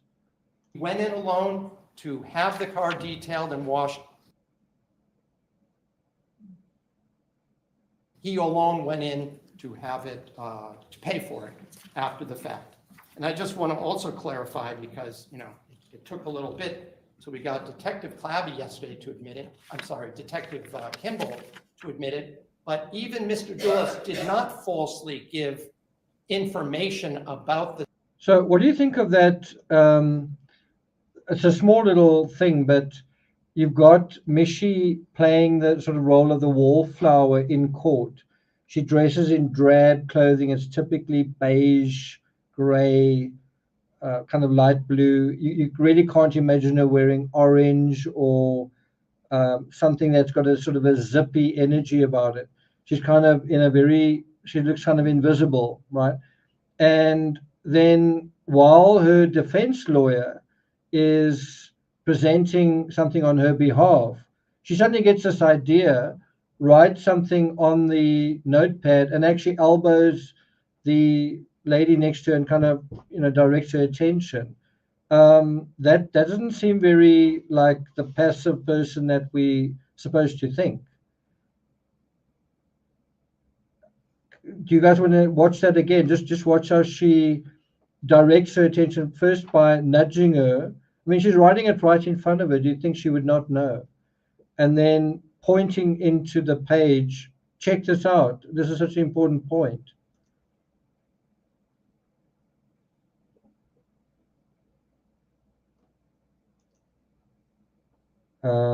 Where is it? Was done. There is no evidence that Mr. Troconis had anything to do with that. There's no evidence that she had any involvement in that bank account, that she even would have known what. She had no involvement in the bank account. Suddenly she leans forward, blah, blah, blah. He was taking out and for what purpose. He went in alone to have the car detailed and washed. He alone went in to have it, to pay for it after the fact. And I just want to also clarify because, it took a little bit. So we got Detective Clabby yesterday to admit it. I'm sorry, Detective Kimball to admit it, but even Mr. Doulos did not falsely give Sounds good. information about the Toyota Come on. Tacoma to the aide, that in fact, Come. the on. the employee had mistakenly written the phone number on the line of a Come. vehicle that came at 8:44 in the Come. morning, and then rewrote it on the line below where it didn't indicate the name of the person who was bringing in that vehicle. So, I don't need to repeat, for each of the crimes, you have the same elements. For hindering, all requires specific intent. They have to specifically show that the purpose was to commit specifically a crime, a class A or B felony, that she had to be aware of that. In this case, it had to be by the way the case was charged, murder, not any other crime, not any other crime. There's just one other, and I'll note when I refer to the log sheet, Your Honor, I'm referring to State's Exhibit 138, the Russell Speeder. So I would admit to be a little unsure in terms of this area. Now, in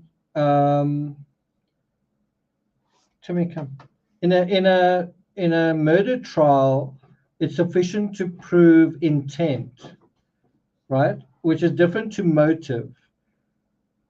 In other words, that somebody acted in a certain way, that the actions show a certain kind of intentionality, that they had an intention.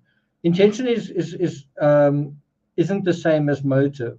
You don't actually need to prove motive in a criminal trial. Now, where I'm a little bit confused is, how do you prove intent when it comes to conspiracy, when you haven't actually committed the murder? And I guess the answer is, I don't know if you can help me here, Liesl. The intent also goes to actions that show the intent, that show what one was, I guess, thinking. Does that make sense, guys?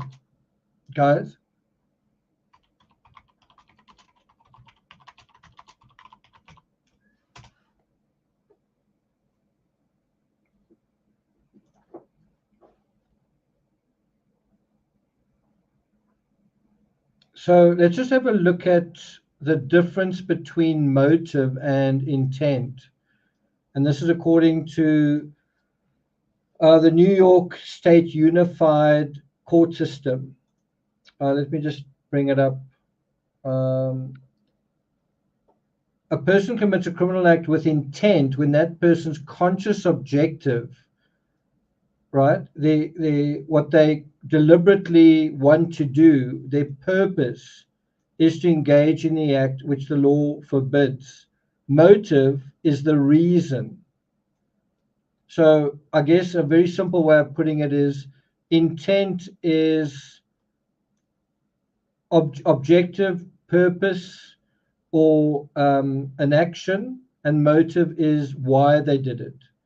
And so I guess a much simpler way of putting it is, intent is what they do, motive is why they do it. Is that fair to say, Liesl? That was introduced and which I showed as well to Mr. Kimball yesterday. I just want to have a moment. I know that, and I'm just going to say this for the record, I know that Judge Lowy denied this, but I want to incorporate my arguments about vicinage and venue for my judgment of acquittal in the case that vicinage is a requirement of the location of the crime, of these crimes. All of them, including the conspiracy, all occurred in the Hartford Judicial District. I stated for the record, I'm not asking the court, well, I would ask the court to, I don't want the record to suggest that I've waived the issue. So I raise it now so that the court is aware that I'm making that also part of my judgment of acquittal argument at this time. Let me just look at my notes for a moment, Your Honor. When I made the comment about mere presence as an inactive companion, passive acquiescence, or the doing of innocent acts which may in fact aid the one who commits the crime must be distinguished from the criminal intent and community of unlawful purpose shared by one who knowingly and willfully assists the perpetrator of the offense in the acts which prepare for, facilitate, or consummate it. That's from State versus Enano, which goes back to 96 Connecticut 420. It's also cited in State versus Pundy, P-U-N-D-Y, at 147 Connecticut 7, where the court went on to say that those who simply are companions in passive acquiescence may be said to be innocent of any wrongdoing. Just want to check my notes one more time.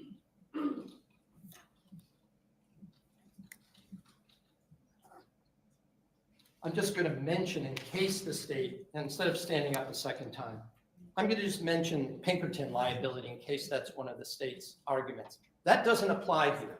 And I will note that under Pinkerton, such cases as State versus Bennett at 307 Connecticut, shown there are separate conspiracies. Are you guys happy with me to jump to the state's response to this? I think we've heard most of what Schoenhorn has got to say. Are you guys interested to hear what the state has got to say in response? Based on all of that, Your Honor, I asked specifically, just on this last argument, that the court grant the judgment of acquittal as to count 2, count 4, as a separate argument. Thank you. Thank you.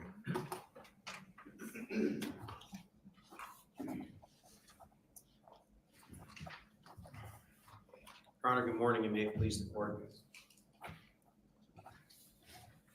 Your Honor, the defendant's argument seems to be that we have a different interpretation of the evidence and therefore grant us an acquittal. But of course, as the court knows, that is not the standard that the court needs to apply here. The court has to view the evidence in the light most favorable to the state as part of this motion, including drawing all reasonable inferences that a jury could find in favor of guilt.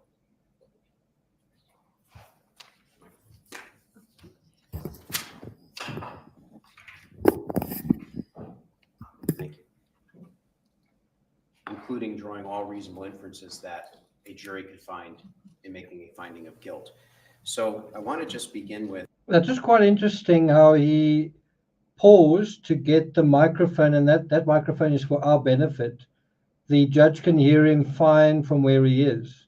So that was certainly quite interesting that he made sure that the mic was in place. Definitely quite interesting. The argument that the state has proven that Mr. Doulos is responsible for Jennifer Doulos' death, but that somehow the state has not presented sufficient evidence for a jury to find that it was actually an intentional killing.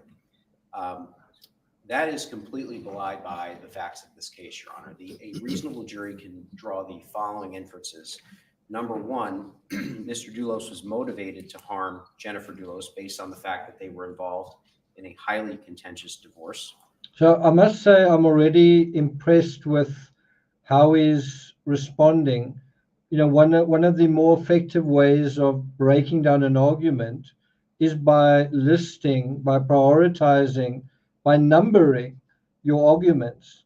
And so what you just heard from Schoenhorn is, you know, an argument, but it's sort of a story. And what you're getting here is, I personally think more effective, where you get it done in the way that he's doing it. Maybe I'm biased. Mr. Doulos drove his employee's Toyota Tacoma to New Canaan to commit this crime. He attacked Jennifer Doulos in her garage and killed her with at least 2 blows. It's been about a month, but you'll recall, Judge, we had the blood pattern expert who came in and indicated that there were at least 2 blows which were delivered in this case based on the direction of the blood pattern. By the way, the fact that he was in New Canaan in the first instance, Your Honor, is evidence of his intent because he had no reason to be down there. The children did not have visitation on that day. And the fact that he went down there in the first instance is evidence of his intent, including the fact that he took his employee's vehicle.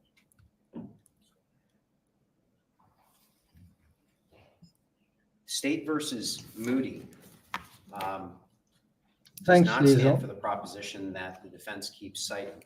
State versus Moody, or I know the court knows this, but it's the totality of the evidence in this case that is the dispositive factor, including the fact that all of those presumptive blood tests subsequently tested positive for Jennifer Dulos's blood. So that's the compelling factor in this particular instance. That is what I find really annoying, insulting, and frustrating, is you have the defense attorney making this statement. It almost sounds like he's saying, but there was no blood found, or that luminol didn't find any blood. And it's just like, are you telling me in this kind of crime, and I'm sure a knife or a sharp object was used, that there wasn't any blood, that all of the evidence that they showed had nothing to do with blood? And you sort of feel, does he have amnesia or something like that? And of course, what the defense are trying to do is raise doubt, right? And I think the best way to raise doubt, me personally, if I was a defense lawyer, you use legitimate facts. You find, in the same way that I'm using inferences and joining dots to build my case, a good defense lawyer could also say, there's a little hole right there, and that hole can break the entire case. And if you can think of that, well done. But to say something like, well, luminol doesn't show blood, so there was really no blood in this case. It's like, are you hoping that everyone has just suffered like a blank memory loss? You were daydreaming while that evidence was led. It's like, no, let's remember that you did have blood experts testing for blood, testing for DNA, and all that kind of thing. Anyway. The jury can also find that Jennifer Dulos was transported from her home by Mr. Dulos, and her body was disposed of in some manner, which again goes to the intent in committing the crime in the first instance. A reasonable jury can find that her clothing was removed by Mr. Dulos and disposed of in the trash in Albany Avenue, thus demonstrating. I can't help thinking that kind of defense, to me, in a courtroom context, is absolutely absurd. But if you're a lay person, if you, for example, his client, maybe it sounds like a strong argument. I don't know. I don't really know what other merits there are to that kind of argument. There's no way it's ever going to win in this situation. He's not going to get an acquittal from a statement like that. But maybe someone who hasn't heard about luminol before, who's not as familiar with it as we are, might think that sounds like quite a good argument. Demonstrating his connection to the blood, the clothing, and his act of murder. And I would just cite the court to State versus Richards, 196 Con. 387. The state does not need to prove the cause of death in a murder case merely that it was caused by criminal means. So in other words, the fact that the body has not been recovered does not mean that a jury can't find that there was homicidal violence in this case, particularly when you combine the blood pattern evidence with the cut clothing, with the fact of animus towards Jennifer Dulos and Mr. Dulos's DNA in a mixture of blood with Jennifer. Did you hear he described it as animus towards Jennifer Dulos? Good language use there. Same kind of word that I would use. For Dulos's DNA on that faucet. Now, counsel will say, well, there was no confirmatory test done. That's not the test. It's not whether or not a confirmatory test was done. The test is whether or not a reasonable jury could find. So here you have Mr. Dulos's DNA mixed on the faucet with Jennifer Dulos's DNA. It's a blood-like stain that tests positive for blood, which is strong evidence of his guilt. I must say that is so true. just think about what we're talking about. There is Jennifer Doulas's DNA mixed with Fotis Doulas's DNA. It seems like a blood-like substance, it's kind of a reddish substance. And here's the kicker. Where is it? It's found on the kitchen faucet, which is exactly where you would expect someone to try and clean blood off themselves if there was a bloodbath in the garage, which there was. And so that is kind of exactly the kind of evidence you would expect to find. And it's almost like a miracle you do find it, right? So I want to see if I can bring back that this slide. I just want to see if we can refer to that particular, I think it's slightly further up, that evidence. I think it's over here. Can you guys see this? I'm just going to make this full screen. So there it is. Blood-like stain from kitchen sink faucet, mixture of Jennifer and Fotis's DNA. That's extremely compelling evidence.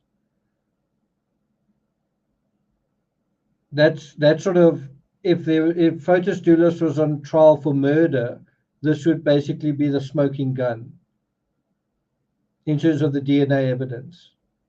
And you actually had similar evidence in the Amanda Knox case, where you had also blood-like blood stains on a faucet.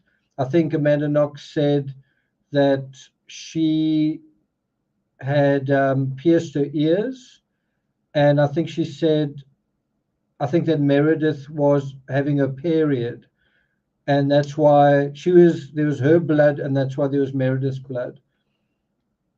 But also on a faucet, why do you think there's blood on a kitchen faucet in terms of this case? Why do you think there is a blood-like stain on a kitchen sink faucet?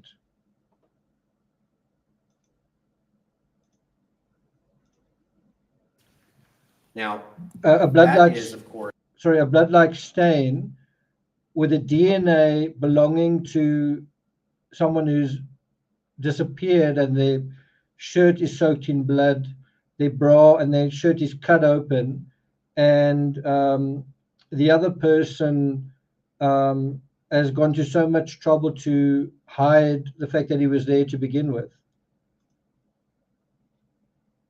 evidence of Mr. Doulas's intent, but let's talk about the evidence of the defendant's intent. I would direct the court. Okay, so there you have it. Now it's going to talk about Michelle TROCONIS's intent. Let's hear it. To State versus Soini, 180 Conap 205. That was a conspiracy to commit murder case, and the court in Soini specifically talked about one of the factors, of course, for a jury to consider is whether or not somebody who is alleged to have entered into a conspiracy would have been motivated to enter into that conspiracy. So let's talk about all the evidence of the defendant's motive that the state has established during the course of this case.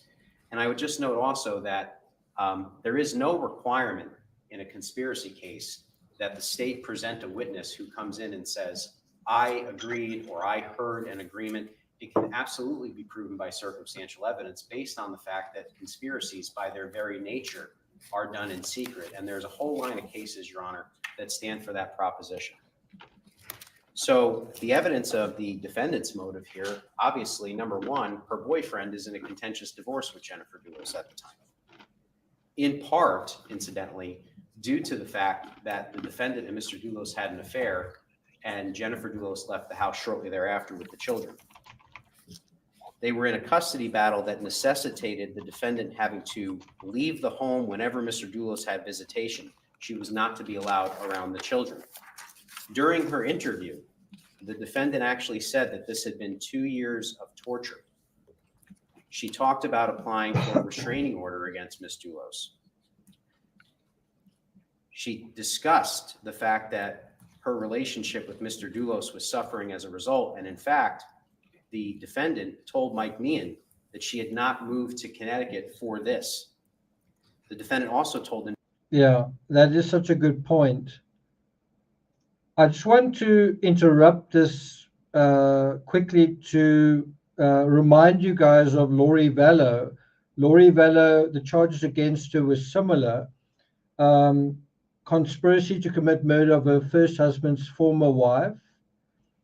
2 separate charges of conspiracy to commit murder of her 2 children.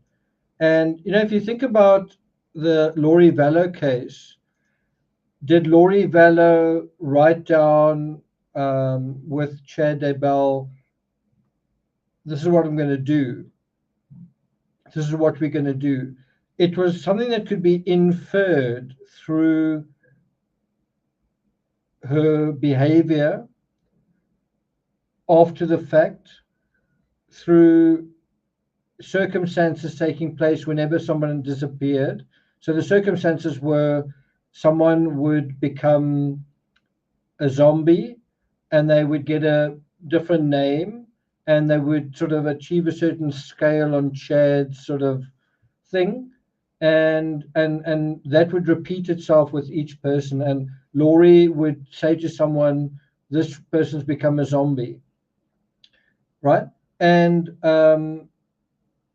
the state in that case very elegantly showed the intention, what benefit did Lori get from killing her own children, from participating in conspiring to kill other people. She stood to she stood to benefit financially. That was the main thing. Crazily enough, she stood to benefit financially.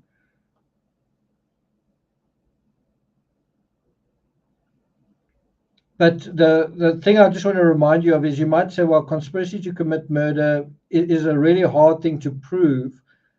If you can provide a elaborate enough and detailed enough circumstantial portrait, then you meet that burden of evidence. And the question is, have they done so in this case? And I would say things like the things that we have, the CCTV of Michelle TROCONIS being with Fotis when he's throwing out the garbage, that's huge. The alibi scripts, huge. Her being involved in a big cleaning operation with a red Toyota Tacoma on the day of the murder, huge.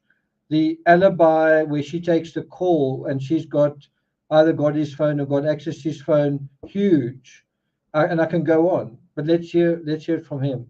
Investigators that she was prepared to leave Mr. Doulos as early as December 2018, and the jury can infer that she was going to leave because of the fact that this divorce proceeding was driving a wedge into her relationship with Mr. Doulos. The defendant was obviously, a jury can infer, extremely upset and motivated to harm Jennifer Doulos, as evidenced by the fact that she stated, when referring to Jennifer Doulos, that bitch should be buried next to the dog, thus demonstrating severe animus towards Jennifer Doulos and explicitly referencing her death a month or so leading up to Jennifer Doulos' disappearance. The timing, so important. And even after Jennifer's disappearance, the defendant's animus towards Jennifer Doulos continued, as evidenced by the fact that she told Pavel Gamini that she was going to, quote, kill Jennifer when she turned up. Now, the defense will say, well, that proves she didn't know. The jury doesn't have to accept that. The jury can accept that as merely a self-serving statement in an effort to cover up her involvement in the crime, but while still expressing severe animus towards Jennifer Doulos. The jury can also infer, Your Honor, reasonably that the defendant had advanced knowledge of the murder and actively tried to help Mr. Doulos with his false alibi. After all, the defendant was home at the time, or the approximate time of the murder, and purposely, the jury can infer, answered his phone to help establish his alibi, as evidenced by the fact that Mr. Doulos wrote in his alibi script that he initially answered the phone. The phone call, of course, was from Mr. Doulos' friend, who subsequently refused to cooperate in the investigation, and that call, according to the data, had been arranged the day before. The defendant, of course, did not mention this call in her first 2 interviews, and in fact indicated in the second interview that she had not seen Mr. Doulos' phone at all. The defendant actively lied about Mr. Doulos's whereabouts on the morning of the crime, even after being told that Mr. Doulos was responsible for Jennifer Doulos's death. And the evidence is, if Mr. Doulos was in New Canaan killing Jennifer Doulos, which the defense has essentially conceded, although they don't concede the intent, that the defendant was home alone with Mr. Doulos's phone and manipulating it. That's the evidence. She's unlocking the phone, she's playing with the phone at times when Mr. Doulos is in New Canaan. And that, again, is something the jury can draw a reasonable inference that this whole thing with the phone call was a planned event. The defendant was in possession of his phone, waiting for the call that had been prearranged the night before. The jury can also infer, Your Honor, consciousness of guilt based on the fact that the defendant actively assisted Mr. Doulos in attempting to conceal evidence of the crime, thus demonstrating a consciousness of guilt with respect to the conspiracy to commit murder. And that, of course, serves as the basis for counts 2 through 6. The defendant, incidentally, says that the court at this point needs to make a finding that it was one conspiracy. They cited no case for that proposition, Your Honor. It's just simply false. A reasonable jury could reject some or all of these counts, and it's up to the jury to decide whether or not the state has proven each element of each crime beyond reasonable doubt. They cite no case for that proposition whatsoever. But nonetheless, those counts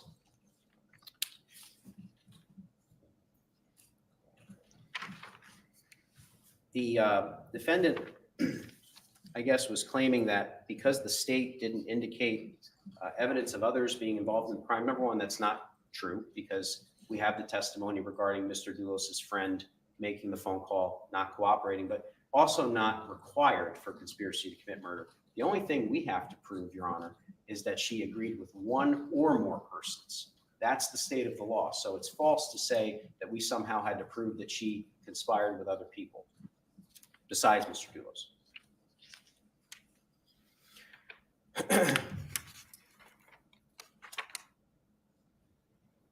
With respect to the tampering counts, Judge, we have charged her under an accessorial liability with respect to that. The test is essentially that the defendant believed an official proceeding or criminal investigation was pending or about to be instituted, helped Mr. Doulos discard the evidence at issue, and acted with the intent to prevent the use of evidence at an official proceeding or criminal investigation. I'll direct the court to State versus Forsaw, which is 214 Con 540. In that case, evidence that the defendant had discarded a murder weapon before any contact with police officers or of the judicial system was sufficient to convict the defendant of tampering with evidence. So there's no requirement, Your Honor, that actually an official proceeding ever begin or the timing of it, merely that the defendant believed one was about to be initiated. So what can the jury find with respect to counts 2 and 3? A reasonable jury could find the following: that the defendant agreed to assist Mr. Doulos in the destruction of physical evidence and assisted him based on the following. She was present at 80 Mountain Spring Road shortly after the Tacoma arrived and drove back and forth several times. Your Honor, I apologize. The state may be members have a moment. We're having a technical issue. Certainly.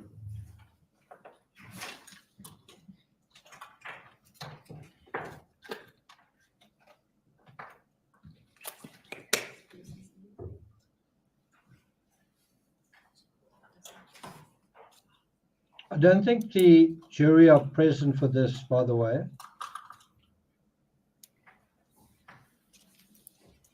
This is a kind of a trial within a trial.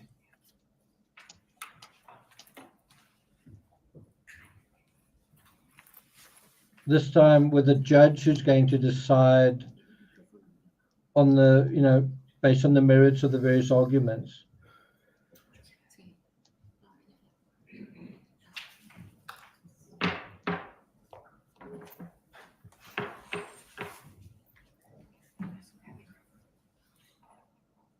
I think accessorial has got 2 C's in the beginning. Yes.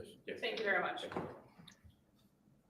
A reasonable jury can find that she was present at 80 Mountain Spring Road shortly after the Tacoma arrived back and after this crime was committed, and that she drove back and forth several times.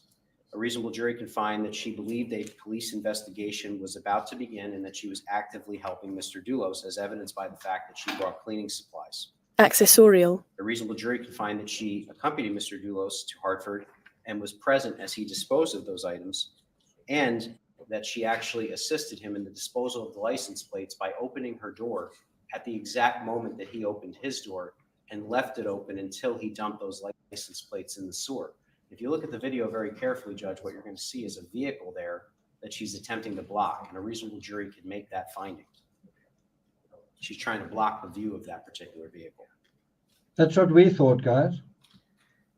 A reasonable jury can find she was aware of what was in the construction bags, as evidenced by her many lies about the entire day, including the fact that she was present at 80 Mountain Spring Road and was going back and forth repeatedly and apparently lighting fires, which is again consistent with the destruction of evidence.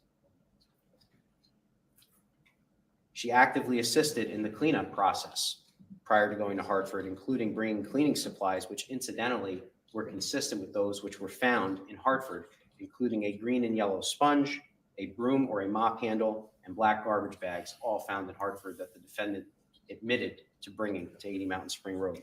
Accessorial. The defendant's DNA is located on the opening of a bag that tested positive for blood, had Jennifer Dulos's DNA, and had duct tape, and was found amongst other bags matched to Jennifer Dulos's untimely death, specifically a bag that contained a bloody shirt and bra confirmed to be human blood that was forensically linked to the DNA of Jennifer Dulos. With respect to counts 5 and 6, Judge, a reasonable jury can find that the Tacoma was used in the commission of this crime, and the defendant assisted Mr. Dulos in his effort to conceal evidence found within and upon the Tacoma. As the court knows, the Tacoma was viewed on video surveillance leaving 80 Mountain Spring Road in the early morning hours. It was tracked on surveillance footage heading down to the New Canaan area. It was parked near Waveney Park in the general area where Jennifer's Suburban was found. Just to quickly interrupt. Approximately 40 minutes. Sorry, just to quickly interrupt. If Michelle had helped Fotis clean any other vehicle, let's say she helped Fotis clean the Jeep, the white Jeep Cherokee, or the black Ford Raptor, or the Fotis' Chevy Suburban.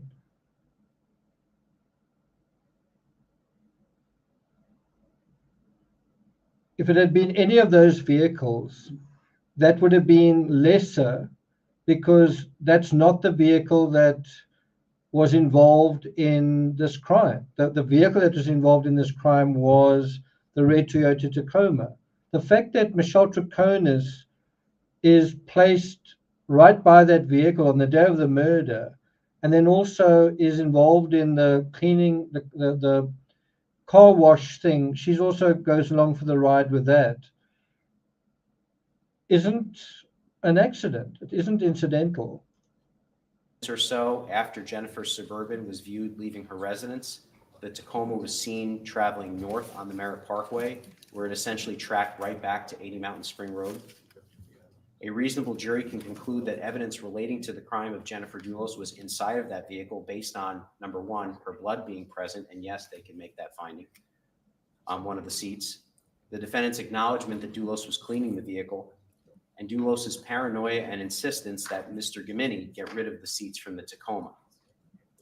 Moreover, a reasonable jury can conclude that the defendant was at 80 Mountain Spring Road during the cleanup of the Tacoma, and in fact admitted to assisting Mr. Dulos throw away a paper towel that apparently was being used to clean the Tacoma. The fact that she says it's coffee is not dispositive. The jury can merely view this as a self-serving statement, especially in light of all the other evidence in her lies. The defendant took the keys to the Tacoma, and a reasonable jury can conclude that she took the keys to the Tacoma because she understood that Mr. Dulos had used it in the commission of the crime, and they wanted to keep the Tacoma in Farmington so that they could continue their efforts to clean up. The defendant drove in tandem with Mr. Dulos to the car wash, knowing that he was going to wash the car in an effort to conceal evidence of the crime. Again, a reasonable jury can make that finding, especially given that she initially tried to sort of fudge those facts to the police and lie about it and say that he'd called her to come pick him up. And then when she's pressed, she says, oh, well, maybe we went together. The Tacoma was extremely clean when it was found by investigators. So clean, in fact, that despite the fact that it was an 18-year-old work vehicle, there were numerous places where there was no DNA profiles at all, thus showing evidence of the destruction of evidence in the cleanup. DNA expert Kristen Maydell testified that DNA can be destroyed by wiping it or using water or shampoo. Thus, a reasonable jury can conclude that there was evidence destroyed in connection with this case. The defendant also showed consciousness of guilt with respect to this by not telling investigators that the Tacoma was at 80 Mountain Spring Road, thus demonstrating her understanding that this was used in the commission of the crime during her first 2 interviews. The defendant also failed to tell the police. If you didn't know that the red Toyota Tacoma had blood on its hands, so to speak, then you would just say the Toyota went there and there and there. The fact that that's excised from the narrative is also kind of a serious sign, I think, of guilty knowledge, isn't it? Police that this vehicle had been washed during the first 2 interviews, again demonstrating consciousness of guilt.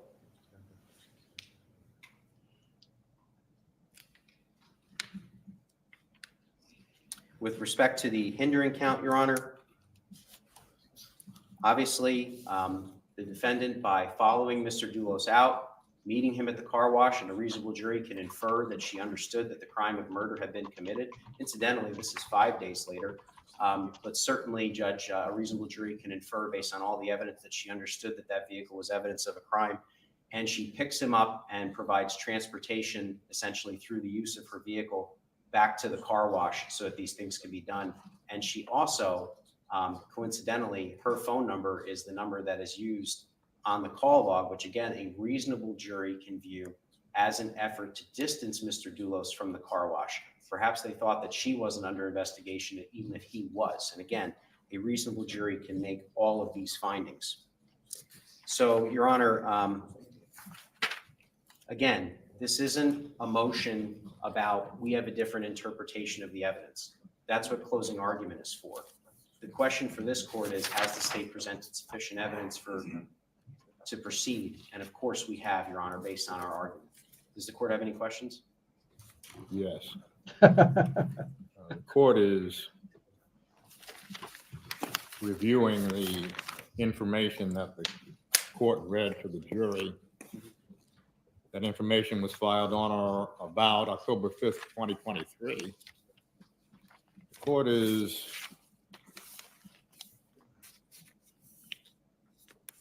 So Terry says excellent memory, but also an excellent summary from the state. I didn't time either side, but I would guess that the defense was half an hour to 45 minutes. The state, I would say, were between a third as long and half as long. Do you guys agree with that?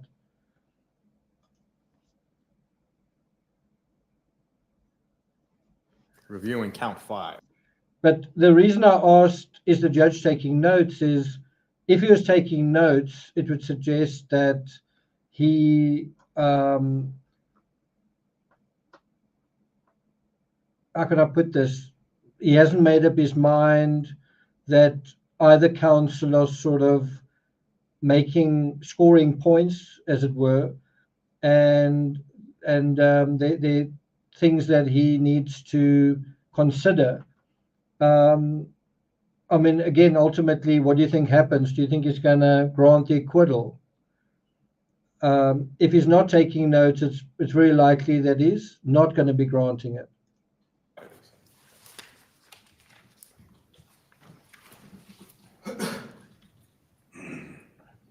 I apologize, Your Honor. I don't have a copy in front of me. If I could just... Sure, thank you.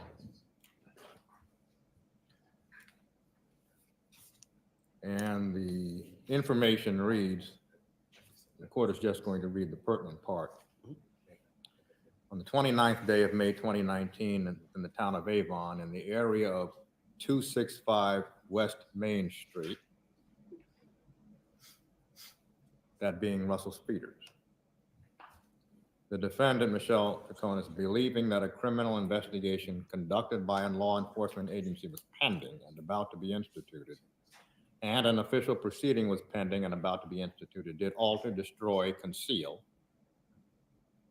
and remove a thing with the purpose of impairing its availability. What evidence did the state introduce on that count?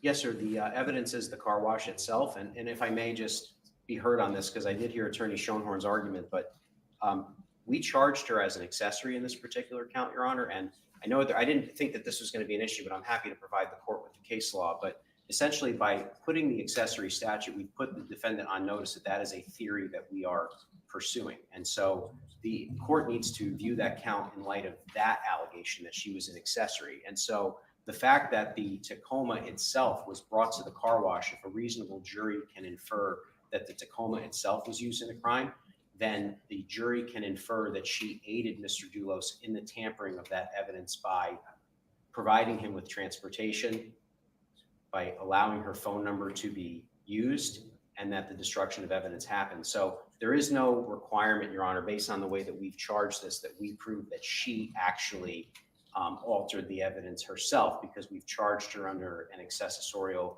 liability theory. Thank you. It's quite an interesting point. If you take a car to a car wash and there's evidence in that car, you didn't wash the car, but somebody else did. Have you committed any kind of crime? You didn't act in any way. You didn't wash the car. You didn't destroy the evidence. And I think what they're saying is, by extension, actually you did. The whole point of it was, well, someone else is doing it, but it is for the intention of, destroying the evidence. Do any of you guys, is there any confusion about when they bring up case law and when they bring up certain cases? Do you guys know why they do that? Do you know why case law is relevant in criminal trials and a lot of other trials as well?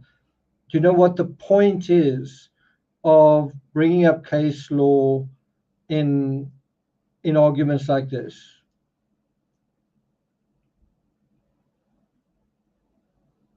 Is there anyone who's unsure of what the point is of case law? So Desert Cat says for precedent, it's kind of for legal guidance. It is what has happened in a similar set of circumstances. How did a court rule in a similar set of circumstances? So that's true and quite simple in one sense, but it can get quite complicated in another sense. And what I mean is, if you can cite case law that suits your case, but it is nevertheless not really applicable, or it might be somewhat applicable. It might be, the circumstances might be similar, but with a vital difference. And every now and then a case comes along where there isn't actually case law to deal with it because it is such a special case.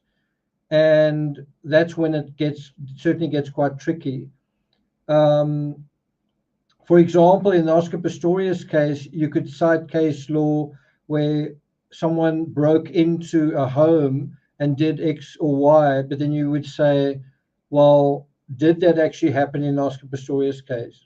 Was there an intruder? You could also say there's case law where someone acted in self-defense, but there wasn't really anyone there, or there was someone there, but then it's slightly different because first of all, you're dealing with someone who isn't, how can I put it, isn't a typical person. He doesn't have legs, and also you're dealing with a situation where anyway, the bottom line is just case law can sometimes be misapplied. And so it's up to a judge's superior knowledge to say, okay, you are citing case law, you are citing case law, the opposite case law is this.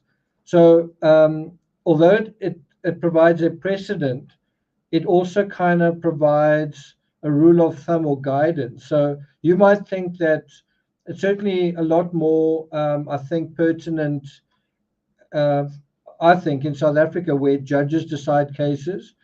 It certainly, you might think that a judge can just listen to evidence and what's the word, and appraise it and then make up his mind. But actually, courts are very much beholden to case law. They can't just decide whatever they think is right.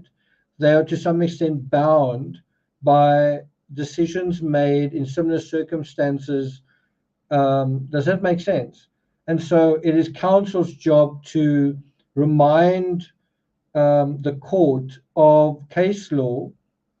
And of course, like I've just said, sometimes that can manipulate the court in a particular direction if that case law isn't actually, what's the word? If the case law isn't appropriate. And one way to win an appeal is to prove or to show how a judge may have misunderstood or taken the case law too far or not taken it far enough. So it's a guide, but it can also be something that is used to improperly influence a court, right? So it can, although it is supposed to suggest a way forward, suggest guidance, it can also kind of nudge the court one way or the other. And you'll always have case law that comes very close to your argument. It's not exactly the same, but it comes very close, but it favors your position. And that's why you can have two opposing counsels coming up with opposing case law. And that's where, it requires a really good knowledge of the law to know which one ultimately applies. And that's why some people are judges and some people are lawyers, right?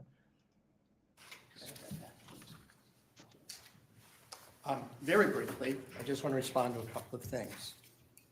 I'm actually a little surprised to hear Mr. McGinnis say that the luminol was tested and confirmed to be blood on all these items. That's simply untrue. There were 3 items total that were tested. None of the others were tested. This all goes back to the suggestion they can infer if it's blood from that is not only improper, but I submit that if they argue that point to the jury, that's considered prosecutorial misconduct based on that. So I submit that that's just a erroneous statement. With regard to the bald assertion that Mr. Doulos was in New Canaan that day, and so therefore he wasn't home, I submit there's no proof of that. We concede he had something to do with the plan, but they cannot prove that it was Mr. Doulos who was there on May 24th, in light of the fact he was there on May 22nd. And therefore they cannot, as I cited, I don't even hear the state referring to that recent Connecticut Supreme Court case on DNA that I just cited a few minutes ago. So. Okay, so I think we're gonna call it a day. I don't know if you guys want me to continue coverage, but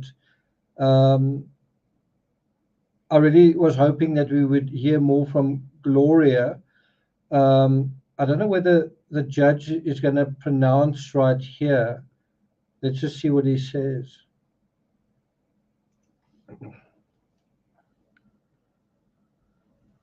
All of them, just on that count 5 issue. Thank you.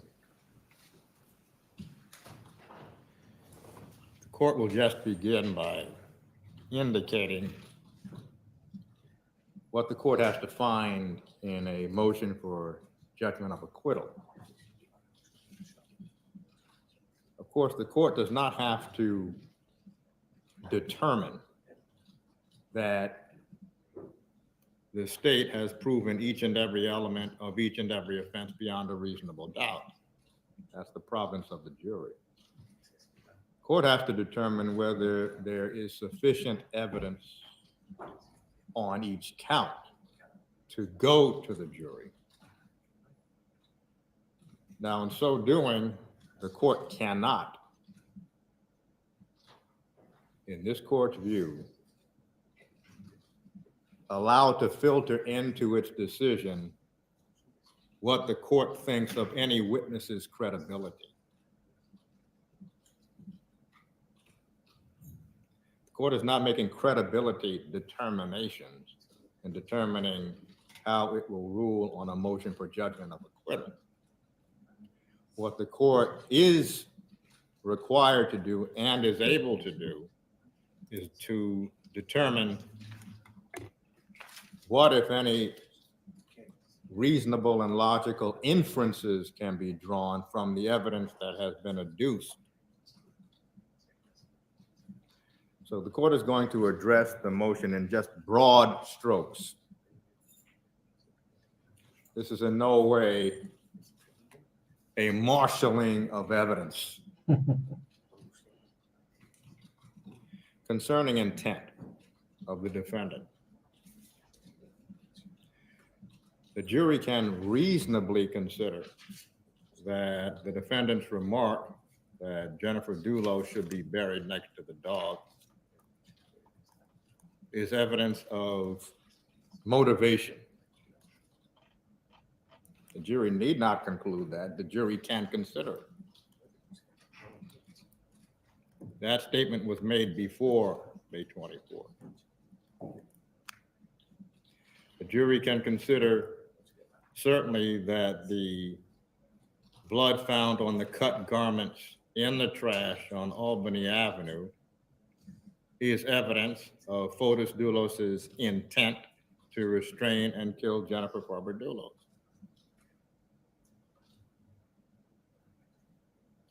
The jury can reasonably conclude that because the defendant indicated that Dulos was at home on the early morning hours of May 24, but indicated later on that he was not, that she knew where he was going to go on May 24 and was covering for him.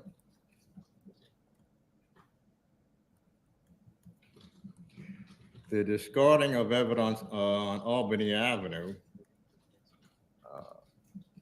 is an indication that the defendant knew the purpose for which those items are being discarded. The jury can conclude that even though the defendant did not drive Fotis Dulos to Russell Speeders, that there probably was an arrangement whereby he told her, pick me up later at Russell Speeders, which means she knew the reason he was going to be there. The jury can conclude these things. Again, the court is not required to assess the strength of the evidence. The court is just required to determine whether or not there is enough evidence to go to the jury.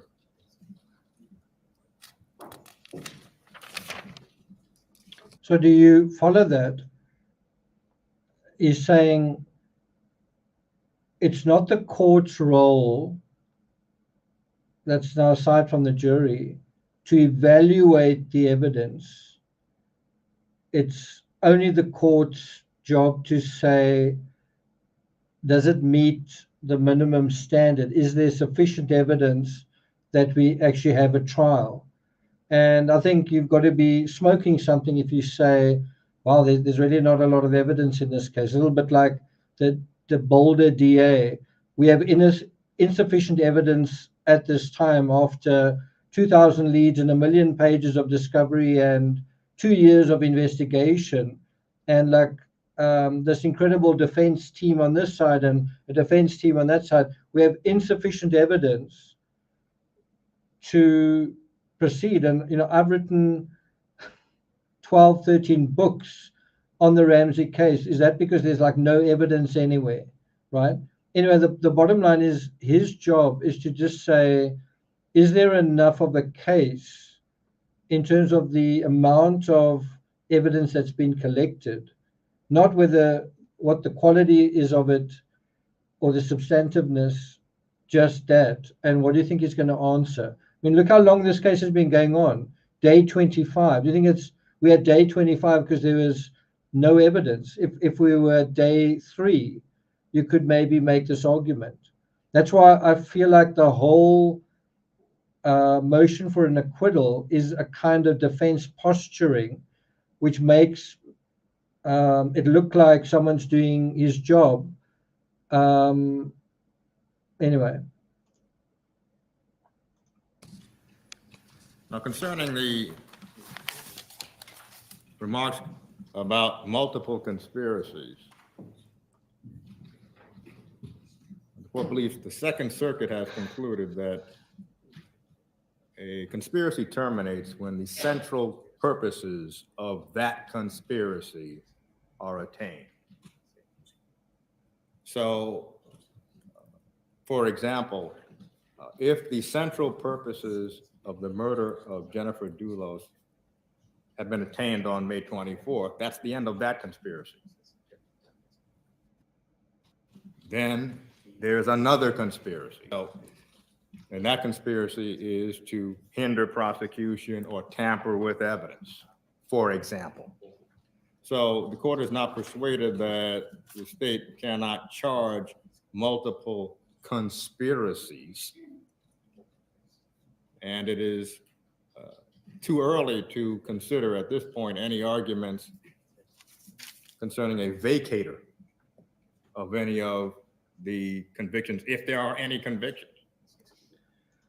It's kind of ironic for me to be covering a case that is about a conspiracy, because if you guys know me, I'm allergic to conspiracies, right?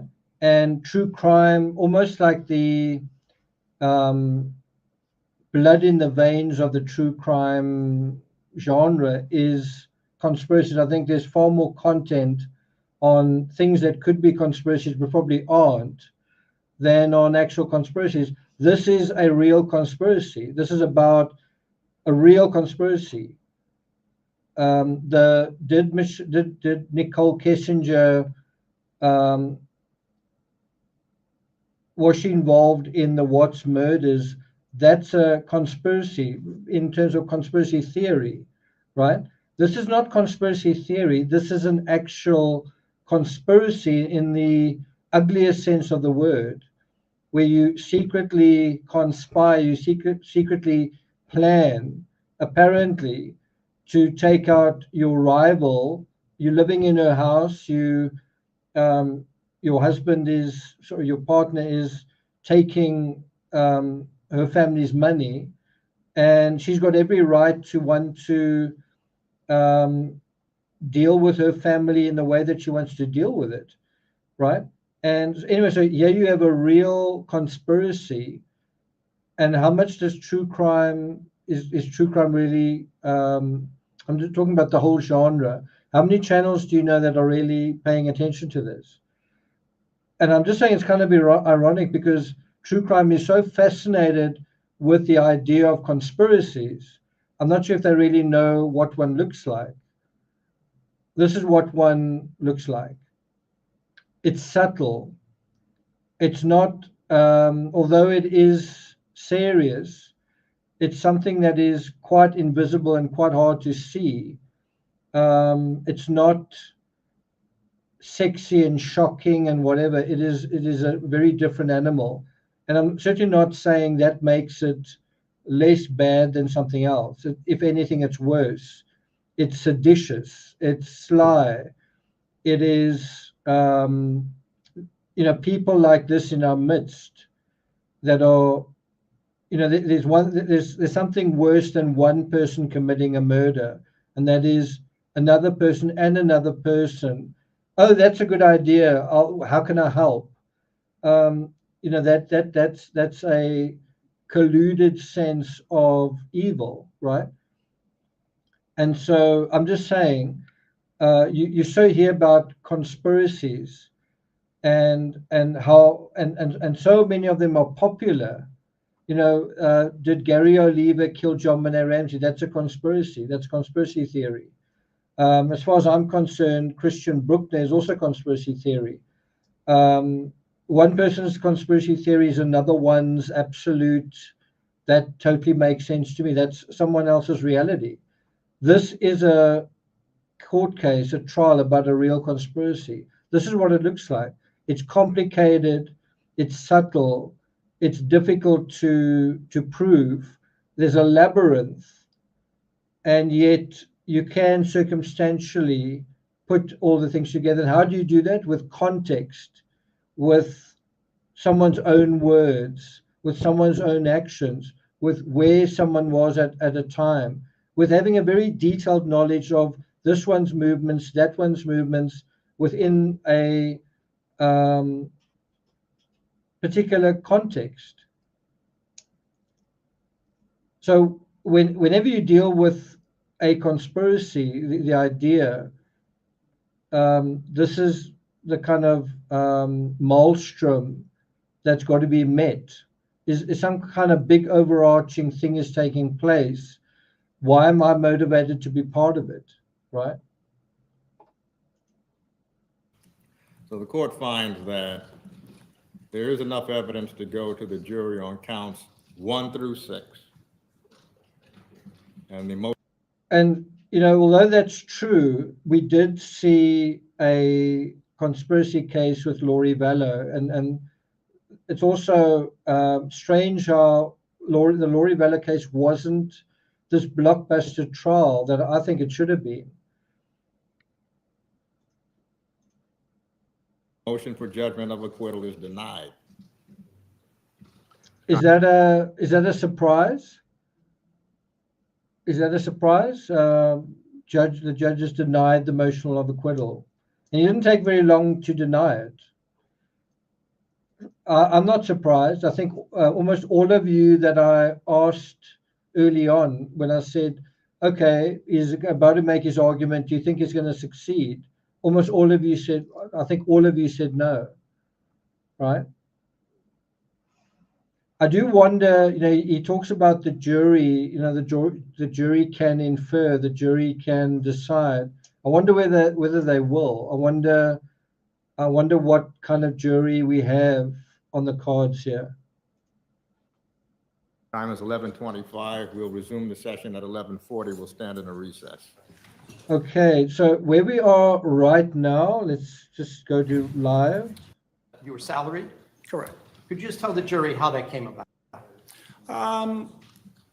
FOTUS did not like the fact that I was earning a lot of money in commission on the sale of some of the properties. So he wanted to bring everybody in-house and then kind of share in, some of the commission proceeds. So I kind of still did the same thing, but my role was maybe expanded to do more, sales and marketing for the company and working with architects, down in the Fairfield County area to try to have Ford Group included in bids for custom homes. You said you didn't like that you were earning so much money. During this time period, what was the usual commission that you would earn for the sale of a home? It depends. It's a percentage of the sale of the home, but it was more not outside of Ford Group, but the homes that Ford Group sold, some of them were millions of dollars, and the commission numbers added up, and Ford Group didn't participate in that money. That money came to me. I believe I earned it. I worked hard to sell those properties. Right. But if the real estate commission was based on the price that the house sold. Is that correct? Correct. You would earn more money if the house was more expensive. Correct. Did the foregroup tend to build expensive homes? Yes. How long or what years did you work as an employee for the foregroup? I believe 2014, sometime in the year till probably January 2017. During the time you worked there, what was your actual responsibility and job? Sales and marketing of the existing homes that we had, maybe speculative homes, marketing of homes that were, quote, to be built. Well, these were paper listings that we would sell a land build package to a potential client. I'd help out with renovations that the foregroup was doing, land acquisition, working with the municipalities to subdivide land. So working with the town, working with planning and zoning, whatever was needed. Was there a difference between a custom-built home and a speculative home, as you just put it? Yes, a custom home is a home we're building for a specific. Okay, so I don't know what you guys think. Like, how is this relevant to his client? He's been kind of moaning about the prosecution's case that it's not relevant. So he has an employee at the foregroup that wasn't even there when all of this happened. How is this relevant to his client? Do you think he wants to throw Fotis under the bus? Is that going to help Michelle? How is this relevant?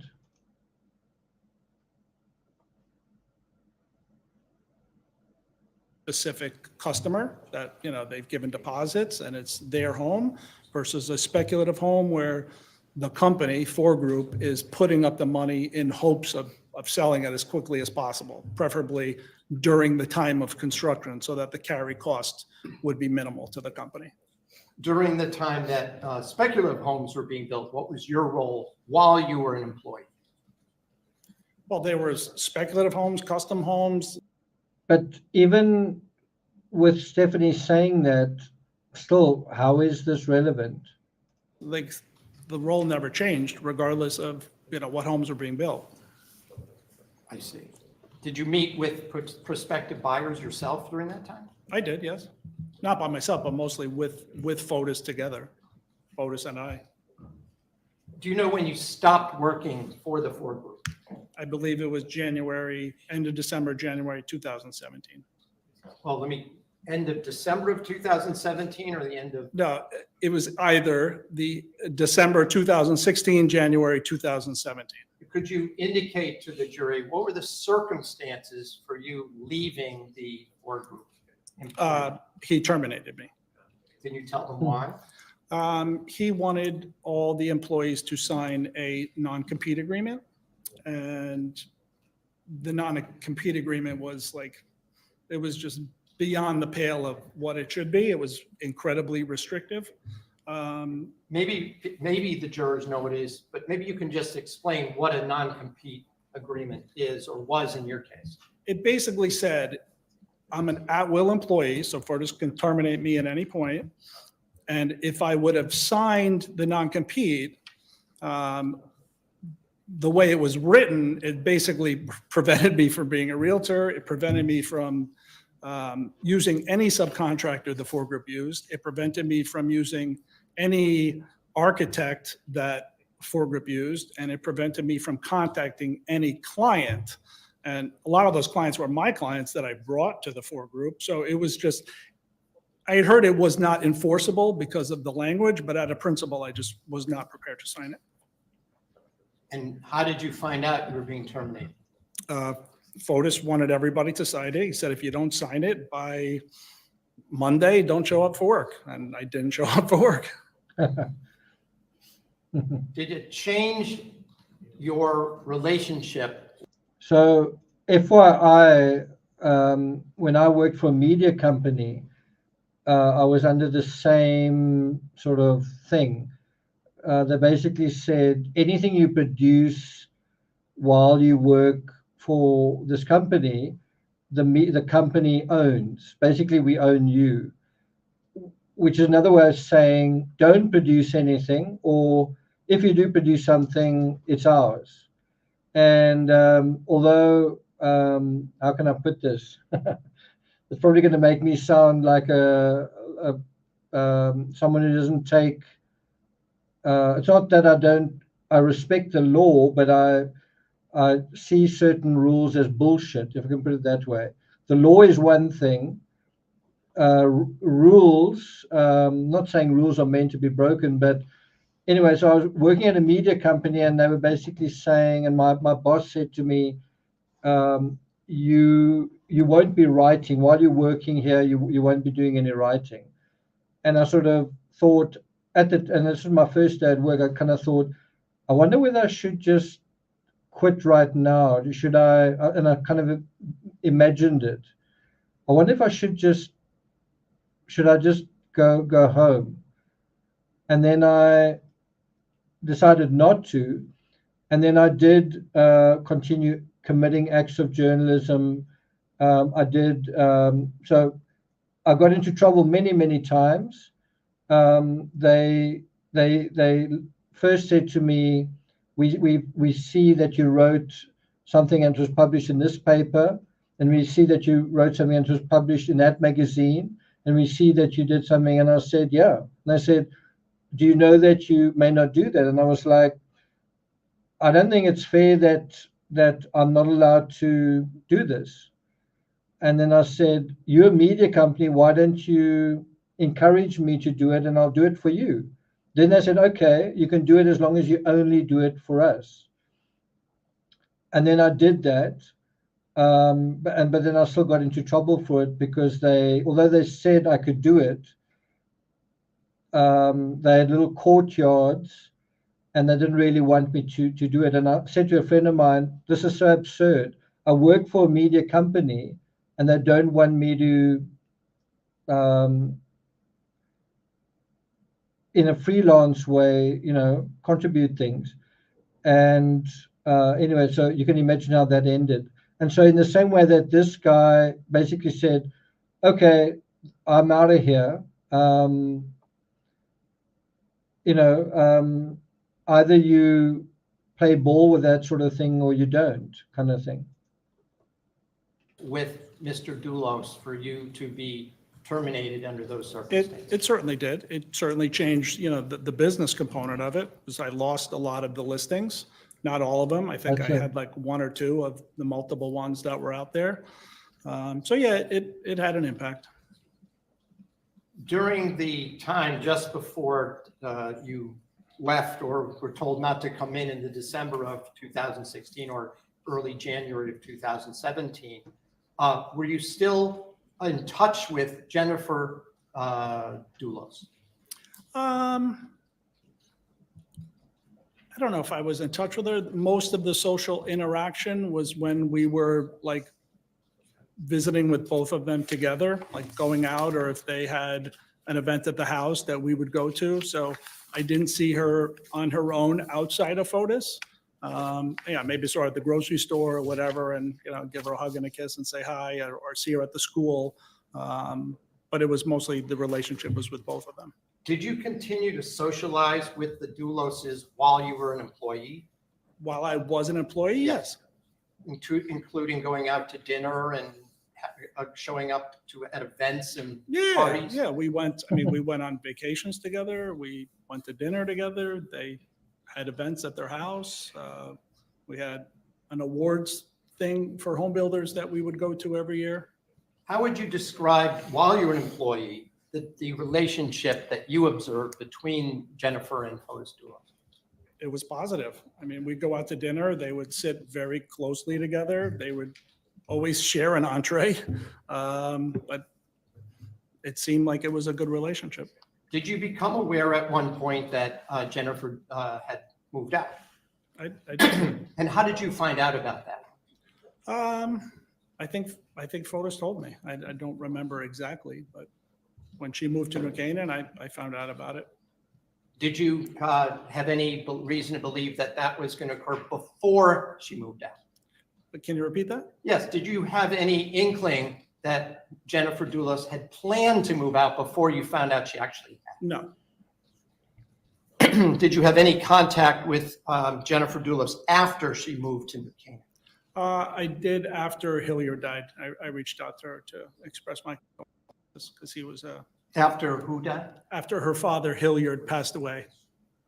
And what was the Nate just described I don't need the substance, but how was that in terms of was it cordial? Oh, Was yeah, it- it was very cordial. I just said, I'm so sorry for the loss of your father. He was a great man. He helped, the company very much. I've met him many times and I thought he was an amazing person and I was sorry. And how long was that conversation? I don't remember. After you stopped working for the company, did you still have a business relationship? I still had a business relationship. He gave most of the listings to a couple other agents in the area. And then over time, the listings started coming back to me. Same kind of home, same kind of construction? Yes, correct. Same Just high-end? under a different dynamic, that it was just, I'm representing him as a realtor. There was no other relationship, and that was it. Back to getting a 1099 and a commission? Correct, yeah. Your Honor, I'm going to move on to another subject. Perhaps this might be a good place to break. Thank you. Ladies and gentlemen, we will resume the session at 2 o'clock. Please do not discuss the case. Okay. Okay. Please do not discuss the case. Are we going to discuss the case? I think I'm going to call it a day here. We had about 3 hours. I hope you found the analysis worthwhile. You guys are obviously free to watch the afternoon session, but I'm not going to be covering it here. I am interested to know what this guy's going to be testifying about, but I guess we'll see. It'll be interesting to see how long the defense case lasts and which witnesses are called. Are any of Mish's family members going to be called? That will definitely be interesting.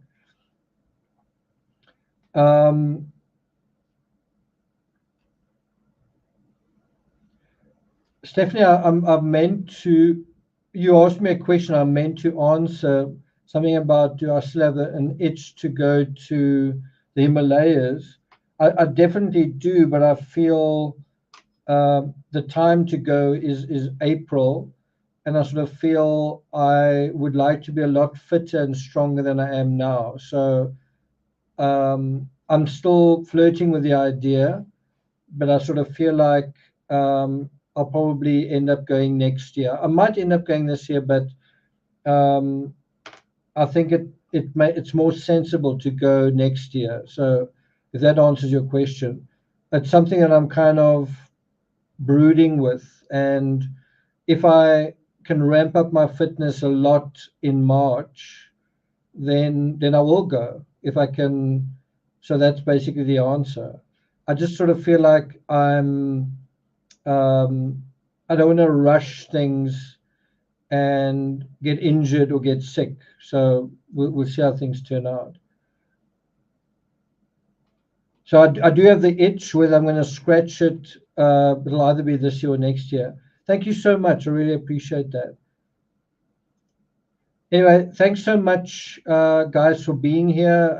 It was not what I expected. I really was hoping for more from Gloria, but she is an 88-year-old woman. I don't know. My perception of her was that she seemed pretty lucid, pretty she looked younger than her age, certainly, and I think it's a shame we didn't hear more from her.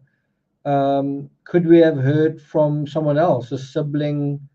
I don't know. It's a little bit unfortunate, I feel, because I do feel, what about a voice for Jennifer?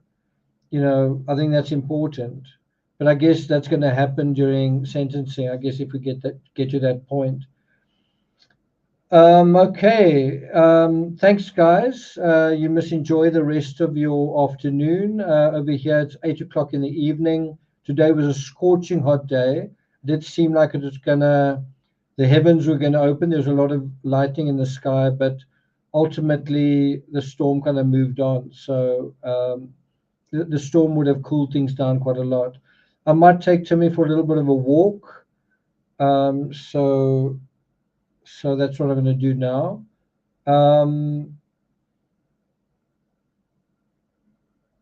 I've written a couple of scripts on Patreon. I'm trying to decide whether to do them today or tomorrow. A 3-hour live like this takes a lot out of my voice, and I've also got to narrate audiobooks, so I can only do so much with one voice. I think I'm a little bit different to other creators who seem to have unlimited voice boxes. I don't know if it's a South African thing. I know Trevor Noah also had a little bit of trouble. Vandermis is Nick's funny today.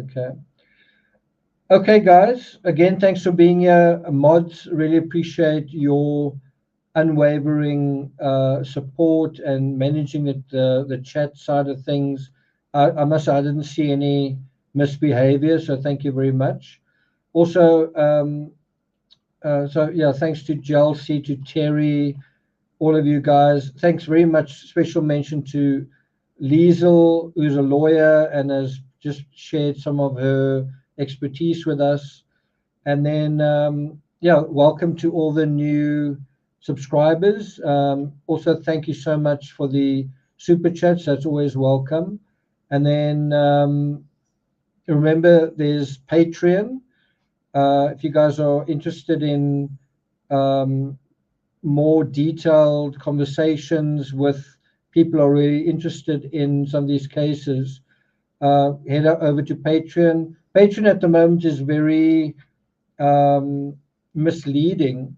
They've opened up a new section called collections. And so if you look at my collections, you might see 20 articles in the John Bonet collection and 3 in the Idaho 4 collection. Actually, there are hundreds, but the collections thing is new. So I've only just started populating the collections thing.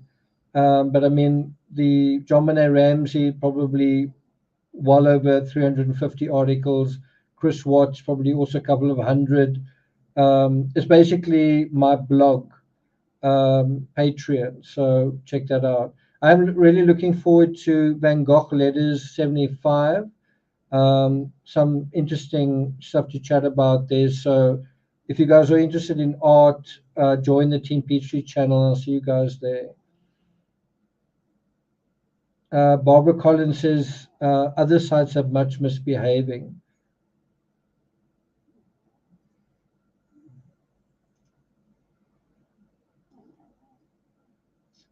Thanks, Chelsea. Yeah, Timmy is waiting. Okay, guys. Terry says excellent comments in chat. No managing this chat. Okay, thanks, Gillian, Catherine, Deborah, all of you guys. And I guess I'll see you guys tomorrow for trial day 2026. It'll likely be, I'll probably start at about this time. I just want to review what the defense get up to. So I guess I'll see you guys then. I'm going to have to wake Timmy up. But anyway, you can also follow me on Twitter at Crime Rocket, and I'm also on Instagram. Okay, adios. Thanks, everybody. Have a good afternoon.